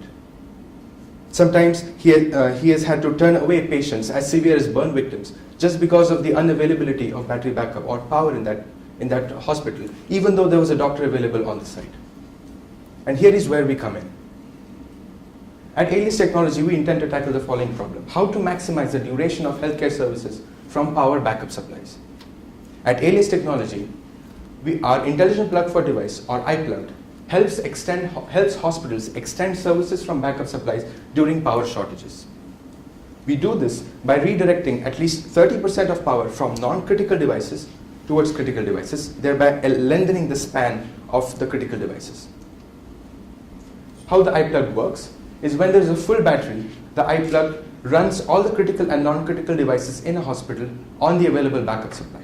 But when the battery starts diminishing and is deficient, the iPlug autonomously and wirelessly switches off non-critical devices, such as a corridor lamp, for example, and rediverts the battery backup to the critical device, thereby lengthening the operating span of this critical device. Because of the nature of this device, it demands extensive laboratory testing and field testing. So we have completed an extensive proof of concept testing in the ECE department at the University of Minnesota in October last year. After this, we decided to go on a field testing where we contacted numerous hospitals in the state of Maharashtra in India. Nirmiti Hospital in the town of Sangli, Maharashtra, shown over here, gave us consent to perform field testing in their facility. So in January of 2018, the team traveled to Sangli and performed an extensive field testing in the operating room of Nirmiti Hospital by working on 3 devices, the cauterizing machine, a heating lamp, and a suction pump. We are pleased to say that the field testing went really well, and there were several insights and key takeaways from this field experiment. A notable thing to talk about here is in January 2018, when the team was in Sangli, in the state of Maharashtra, the state was under civil unrest, due to which internet services were shut down for 3 days. Initially, our equipment needed internet to service, needed internet in order to work, but this assumption was clearly wrong. So we had to, on-site, change some of the characteristics so that the device worked without internet, and this was highly successful. Furthermore, when in Sangli, we contacted over 10 physicians and private hospitals in Sangli as well as the neighboring town of Satara, and there were some essential takeaways. The main takeaways were that this device needs to be customizable based on the specialization of the physician who is dealing with the problem. For example, oncologists need some different customization as compared to gynecologists, etc. Second, that this device should be able to communicate the amount of time left from the battery backup supply efficiently to the physician. And third thing is the iPlug should not jeopardize the devices it is connected to. Currently, the team is working tirelessly to incorporate these 3 points into the system, and we are in good shape to have these incorporated soon. I will now hand over to my teammate Saurav Talukdar, who will talk about the market analysis of this study. Our target market is the healthcare facilities in rural India. The healthcare facilities comprise of the public sector and the private sector. In the public sector, at the bottom, we have the health sub-center at the village level, above which we have the primary health center at the sub-district level, above which we have the community health center at the district level. The private sector comprises of privately owned clinics and nursing homes, as well as charitable organization owned. The private sector will be our beachhead market in this case. The total addressable market revenue is about $50 million. Let us now look at our business model. We plan to sell 2 different versions of our product, a basic $20 per unit product and a premium one for $30 per unit. The distinguishing feature between the 2 will be the accompanying software. We also plan to charge an annual service fee of $30 per customer. For indirect sales, we would like to partner with power backup supply manufacturing companies to integrate our technology with their flagship products for the healthcare market. Here is our go-to-market strategy. We plan to enter the market through the private sector, which is a fragmented market. Healthcare administrators and doctors are going to be the agents of trust in our technology. We plan to start from the state of Maharashtra, shown in blue here, and strategically spread ourselves in this green region of India by our year 5, which actually has about 50% of the healthcare facilities. Based on a conservative financial projection, our annual estimated revenue at the end of year 5 is going to be about $2.5 million with a profit of about $1 million. The key risks associated with this business would be changes in government regulations and drastic upgradation in the electricity infrastructure of the country. Let us now analyze some of our competitors and alternative technologies. One of the obvious alternatives is to buy more backup supplies. And we also face competition from smart plug companies like Smart Home Energy and Octar, who are focused primarily in the residential market. Ours is the only wireless technology which can prioritize critical devices and function without internet. As can be seen in the relevant metrics of interest, we outperform our competitors and are priced competitively. To accomplish the vision we have put forward, we want to do a full-scale pilot test, and that we have proposed for the upcoming summer. In this regard, we have identified 3 healthcare facilities who have agreed for a pilot project in towns of Sangli and Satara. The key assumptions that we want to validate in this pilot project include, we want to verify whether we can actually extend the duration of services from backup supply by more than 30%. If the entire healthcare facility can be covered by the wireless network of our iPlugs, and also our initial return on investment analysis which we have done for our customers. Through this pilot, we also want to evaluate the impact of our technology. We plan to do so through some key measurables, which include measuring the increase in the services from backup supplies, the increase in patients receiving healthcare, and the increase in revenue of the hospital, all 3 enabled by our technology. Here is a roadmap going ahead. We have already accomplished our MVP test and identified 3 hospitals for a pilot project. Upcoming summer, we want to do a full-scale pilot test in each of these 3 hospitals. I personally would like to engage in discussions with the incubation center at IIT Bombay, my alma mater, for setting up the business in India. For this pilot project, we are looking at funds of about $7,500. Beginning next year, we would like to hit the market and sell about 10,000 plugs in the first year, for which we are looking to raise about $100,000. Winning the Acara challenge would not only help us accomplish our pilot project, but also bring in interest or trigger opportunities of further investments in our business. Alias Technologies' theory of change involves equipping hospitals with iPlugs, which would lead to availability of timely life support diagnostics in hospitals. This would result in effective delivery of healthcare facilities and fewer deaths and better lives. The cumulative effect would be a healthier community. We would like to thank our advisors, Professor Murthy Salapaka from Electrical Engineering, Professor Carla Povan from the Carlson School of Management, and Blake Lundstrom from the National Renewable Energy Lab in their mentoring. We are a team of 3 graduate students from the College of Science and Engineering and an MBA student from the Carlson School of Management. Our team has diverse expertise in the fields of power electronics, control systems, machine learning, and business development. We believe we have the zeal and the talent required to accomplish the vision we have put forward here. Shreyas, who is graduating this May, will lead our entry into the healthcare market in India. We'd also like to mention that our team has been selected as a finalist in the DOE National Level Clean Tech University Prize Competition. We are Alias Technology. We believe in optimizing energy for saving lives. Thank you.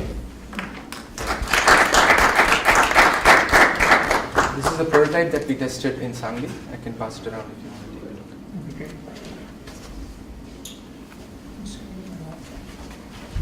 Go ahead with questions. Your mic is on there. So, I read there was a very large number of children's death in hospital, or maybe more than one hospital near Delhi. Is your solution one of them? Can you? I have a follow-up question. But so that was actually primarily due to oxygen supply being cut off by the oxygen supplier. So it had nothing to do with the power scarcity out there. Okay. So it was not due to the unavailability of power, but it was more of like the medical supplier, not getting paid, and that's why we withdrawing the supply of oxygen. Yes, it was something different. But there was a case in Andhra Pradesh where the dialysis equipment was, there was a power cut and the dialysis equipment was connected to the battery backup supplies. The power cut was so long that the dialysis equipment failed after the battery backup happened, and 3 patients died after suffering strokes because the dialysis equipment failed. And even if we could have extended it by a couple of more hours, it could have given them some breathing time. So cases like these, we believe, can be tackled if planned well.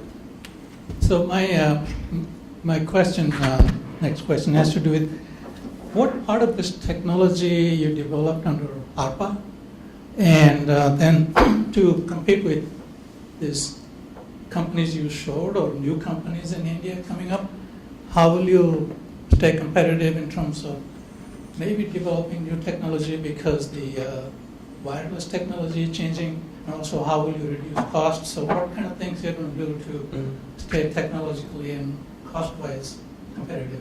Yeah. What part of that you developed under ARPA? Okay, so I think to answer the first question about what comes under ARPA-E, so this was a project funded in our research, in our professors group, our PhD advisors group, where the objective was to design an interface which could enable you to treat any of the connected devices to the sockets in a flexible manner. So meaning, like if you have a laptop or a washing machine and you just want to have a schedule, when should the washing machine be allowed to use, that, and you needed an interface for that, that's how this device came out from. And while I think with Shreyas's experience with the healthcare market in India and his personal experiences, we could see that actually this technology, although we are designing from a, as they use a phrase called demand response perspective, but actually can fit in a facility where there is clear distinction between critical and non-essential devices. And so the objective would be to only support the the important or the essential ones when there is a shortage of power. So this entire idea of using it for the healthcare market, where we are going to support, say, important devices versus the non-important ones, that is entirely new and is not a part of the ARPA-E thing. And then to address your second question, which is about like how are we different from the existing competitors? So one thing is that none of our competitors are actually looking at prioritizing important devices presently. They are more about, okay, we give you a mobile or an app by which you can just toggle and turn on and off your devices, or you can just give it a schedule for when to turn on or when to allow it to be used. But we are the only one presently who have the capability to, where we give the flexibility to the user to supply a list of important devices and a list of non-important devices, and then accordingly it will take the decision of turning off certain things when there is shortage of power from the backup supply. And in terms of how we plan to stay competitive, I would say that we are actually developing some artificial intelligence algorithms which will intelligently pick up the usage patterns of these devices, and which again our competitors are presently not doing. So these things are again in the research phase though, but we are working towards that.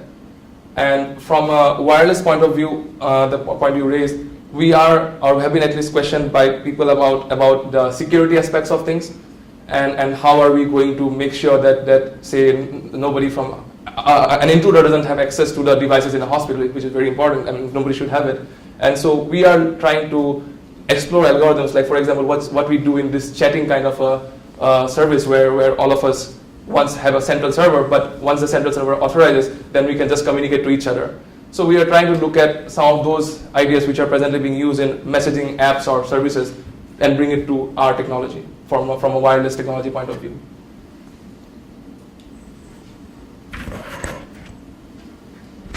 Just if you can share a little more about the engineering journey of putting this together, how hard or difficult, how much off the shelf, how much original IP? Sure. So the heart of it, I think, is it's a switch at the end of the day, but there's some smartness put to it. So it's as simple as turning something on and off, but then you want to do it in a smart manner. So that's where some of the things which like I think are coming up in the market presently, which it also falls under the category if you've heard of Internet of Things. So what it essentially has is a small computer in itself, which can wire and a Wi-Fi module as well. So it can create its own Wi-Fi network, for example, and based on that, it also has a relay or a smart switch, you can say, which can be controlled by the computer sitting there. So the way it works is that you deploy a bunch of these plugs, and then there is a single entity, central entity called the master. So the master directly talks to the battery or the diesel generator, and based on that, it receives information from the diesel generator or the battery, whether what's my status, whether I'm having enough power or am I having less power. Based on that, the master will send a command, okay, you are the less important one, you please shut off.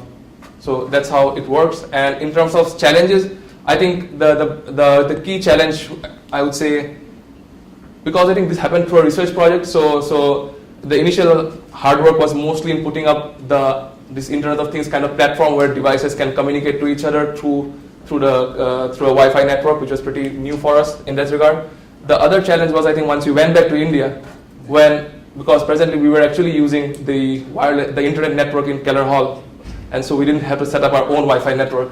But when we went back there, and then suddenly we realized that, but we were actually said that they had Wi-Fi in the hospital, and so we were relying on that. And then we went there, and they said, presently we don't have internet here because of the civil unrest, and that actually triggered some panic because the team was there just for a week, and then we had to then resort to some alternates, which involved, now because these are actually devices which have Wi-Fi modules in them, so we had to create their own ad hoc network, which is separate from so we just need a wireless network to communicate. Need not be internet, and while we were doing our proof of concept tests in the university, though, we were using the Wi-Fi in the building, and that I think required some night outs and things to to fix it in a week.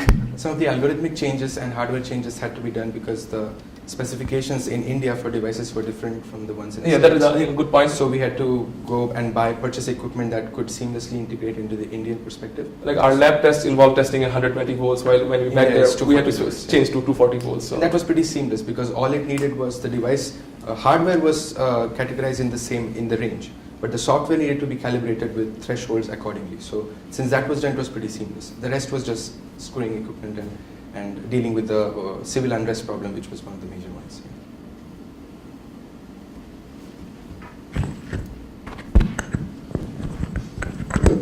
Hi, very, very impressive.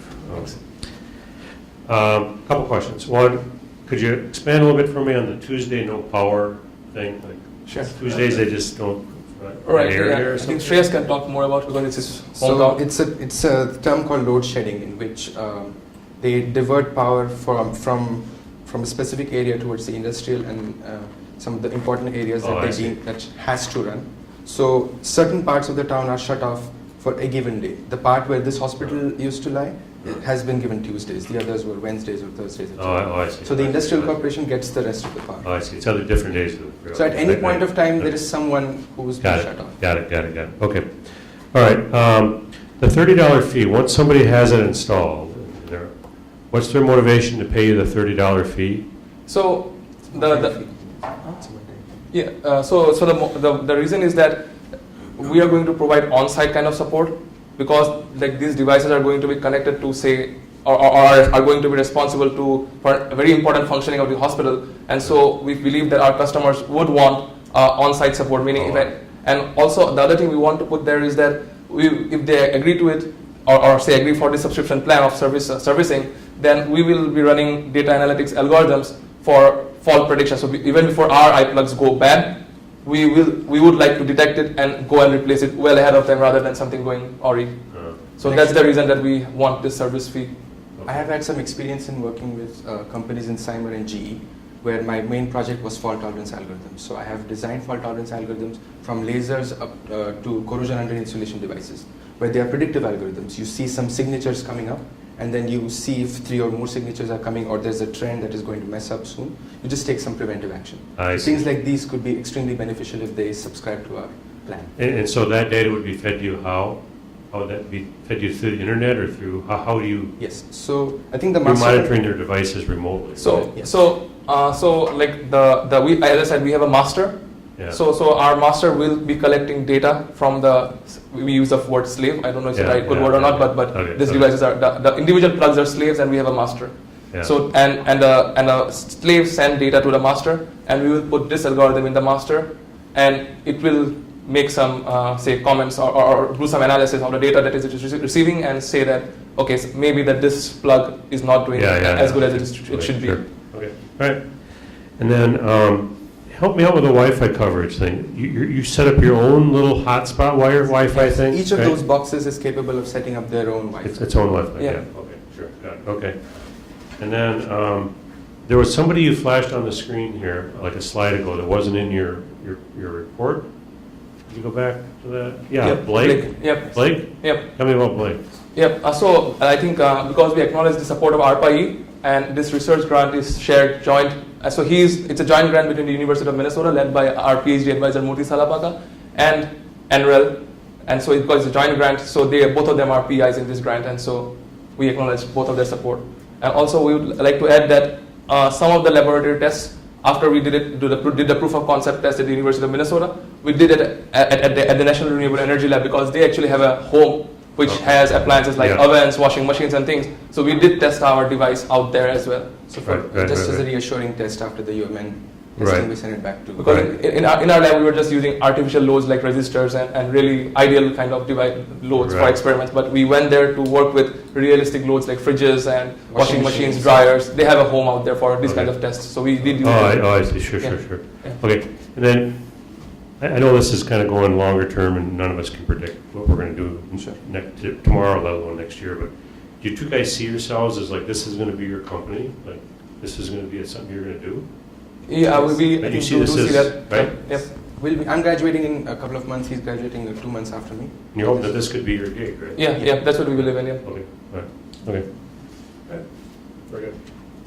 Just a curiosity question. Are there any other industries where there is backup because of mission critical uptime requirements where you could potentially extend your technology? So what we are looking at is also like we haven't done the market study though, but we do feel that our technology can also fit in the solar battery kind of markets where, like for example, Tesla, if anybody is using a Tesla power wall, for example, it's entirely a solar panel and a battery, and they almost say that you don't need to have power from the grid, which means that in some sense, when say, let's say there's a rainfall or a storm coming, or there's a cloud cover for a few days, there will be no solar to charge your battery eventually. And so in those kind of places where you have actually microgrids or even just a home with solar power and with a battery backup, we believe that this technology can play a role. So those would be alternate markets, I would say, which we haven't yet explored, but we do think that those are potential markets. Power plants could be a nice example where there's safety shutdowns happen, and safety shutdowns are the critical ones, so they can be an obvious market. Yeah, we actually had a chat with a person who is responsible for designing equipments for shutting down nuclear power plants, and he said that that's the most important thing out there, and they almost have 4 or 5 layers of backup for that thing. Yeah, and they felt that okay, something like this could actually, because for nuclear power plant, it's like whatever level of backup or whatever technology you want to add onto it, it's okay to add as much redundancy as you want to add. So we are also exploring those kinds of links. Just I'm going to build on this Kenton's last comment too around the monitoring all the data and being able to offer a value-added service. I think is very interesting. I'm curious. I have no idea what the energy consumption is of the various devices that are in a healthcare setting, but I'm guessing there are a few that are highly consumptive, many that are low consumptive. So being able to help advise them, because if I go in and choose based on my naive knowledge of which one should be, non-critical versus critical, if you can help optimize and get me the best possible life. So it will learn the criticality based on that's a very good session. So I want to take a step back here a little bit on some of these questions are from Aruna in Bangalore. Can you talk more about the customer and the market segment? So tell me about who the buying. So you had this description of all these different public and private healthcare, and I'm pretty familiar with the process in India. So tell me a typical market segment. Who's the actual customer, right? Who's making the buying decision? Sure. And what do you know about their willingness to pay and how much? So tell me a little bit about that. So in terms of, I think our first point of entry would be the private sector. So the kind of private facilities that we are looking at are the rural ones. So they're not like the big hospitals that you would maybe see or the size of maybe Mayo Clinic or something like that. So they are about maybe 20 or 30 bed hospitals. And the organizational structure of these hospitals is such that there's somebody known as a healthcare administrator, and that person is actually by qualification a doctor, but they have served enough years that now they have moved more onto an administrative kind of a position. So something like a facilities management, which we have over here, those kinds of decisions are also being made by the health administrator. So our direct, point of contact with our customer or the hospitals would be through the healthcare administrator. And based on our chats with the private sector healthcare administrators, so we do believe that, or they at least agree that anything which can buy them some more time is according to them, they're willing to put some money into it. Although what I would say is that that they are not very sure about the pricing that we are asking for it. So, and I think that our belief is that because they haven't seen the technology at work, that could be one of the things. And maybe we might have to go for a different kind of a revenue model, not just one-time pay kind, but maybe more of a subscription kind of things. But they do believe that this technology is something which they would like to invest in. So is it fair to say that that pricing model is part of what you need to learn in this next phase? Yes, I think so. With more customer interaction, we would like to explore what that thing like. This initial version was based off of what we asked the 10 people, and they said that we talked to these 10 customers, and almost all of them were about 15 to 20 bed hospitals. So they said that their monthly electricity bill was about 10 to 15,000 rupees, which is about $300. So they said that for that range, we are okay with investing in about 10 of these devices at this range, and that is how we calculated the price. Okay. So that's the starting. And say more about the plan to go from this pilot to 10,000 devices a year. That's a big leap. Yep. So tell me more about what you're thinking about that in terms of, you know, what you would envision the steps to be beyond this pilot, right? You're going to do this pilot, you're going to learn something, right? And whatever you learn one way or the other, then what? Tell me a little bit about how you envision that path. I think based on the first pilot what we did, or the MVP test that we did, it has already given us some feedback on redesigning our product. So our prototype is going to undergo significant changes now. I believe that after the next pilot too, such things will crop up. From the point of view of how do we see ourselves launching, I think the first thing that I plan to do is I would like to get in discussions with the incubation center, as it is called, SIGN in IIT Bombay. I am an alma mater of theirs, and they have been very supportive of alumni starting companies in there. The other thing is that, like, as our target market, I think, is both the private and the public sector, and I would humbly admit that the public sector is the bigger market. So I think having the connections built through IIT Bombay would definitely help me capture some of the initial public sector hospitals in the state of Maharashtra, or at least in and around Mumbai. That's how we plan to, launch ourselves. We have already started exploring from a point of view of production. We have already started looking at vendors who can help us build this device. So meaning, like, all from a point of view of manufacturing to logistics, after sales service, we have already engaged in discussion with vendors who will help us, or to whom we can outsource these responsibilities for these services. And here in the U.S., if you're selling that product, there's a certain amount of additional approval, right? Yep. You have to have. Is that true in India, or can you just start selling these things? So I think we will at some point we will have to at least present these things to the Indian Medical Association. Yeah. And I think once they approve it, so it's more like not like a very stringent regulatory body. It's more like any kind of, X-ray machine, for example. A new X-ray machine comes into the market and wants to put itself in the Indian healthcare market. It just requires an approval from the Indian Medical Association.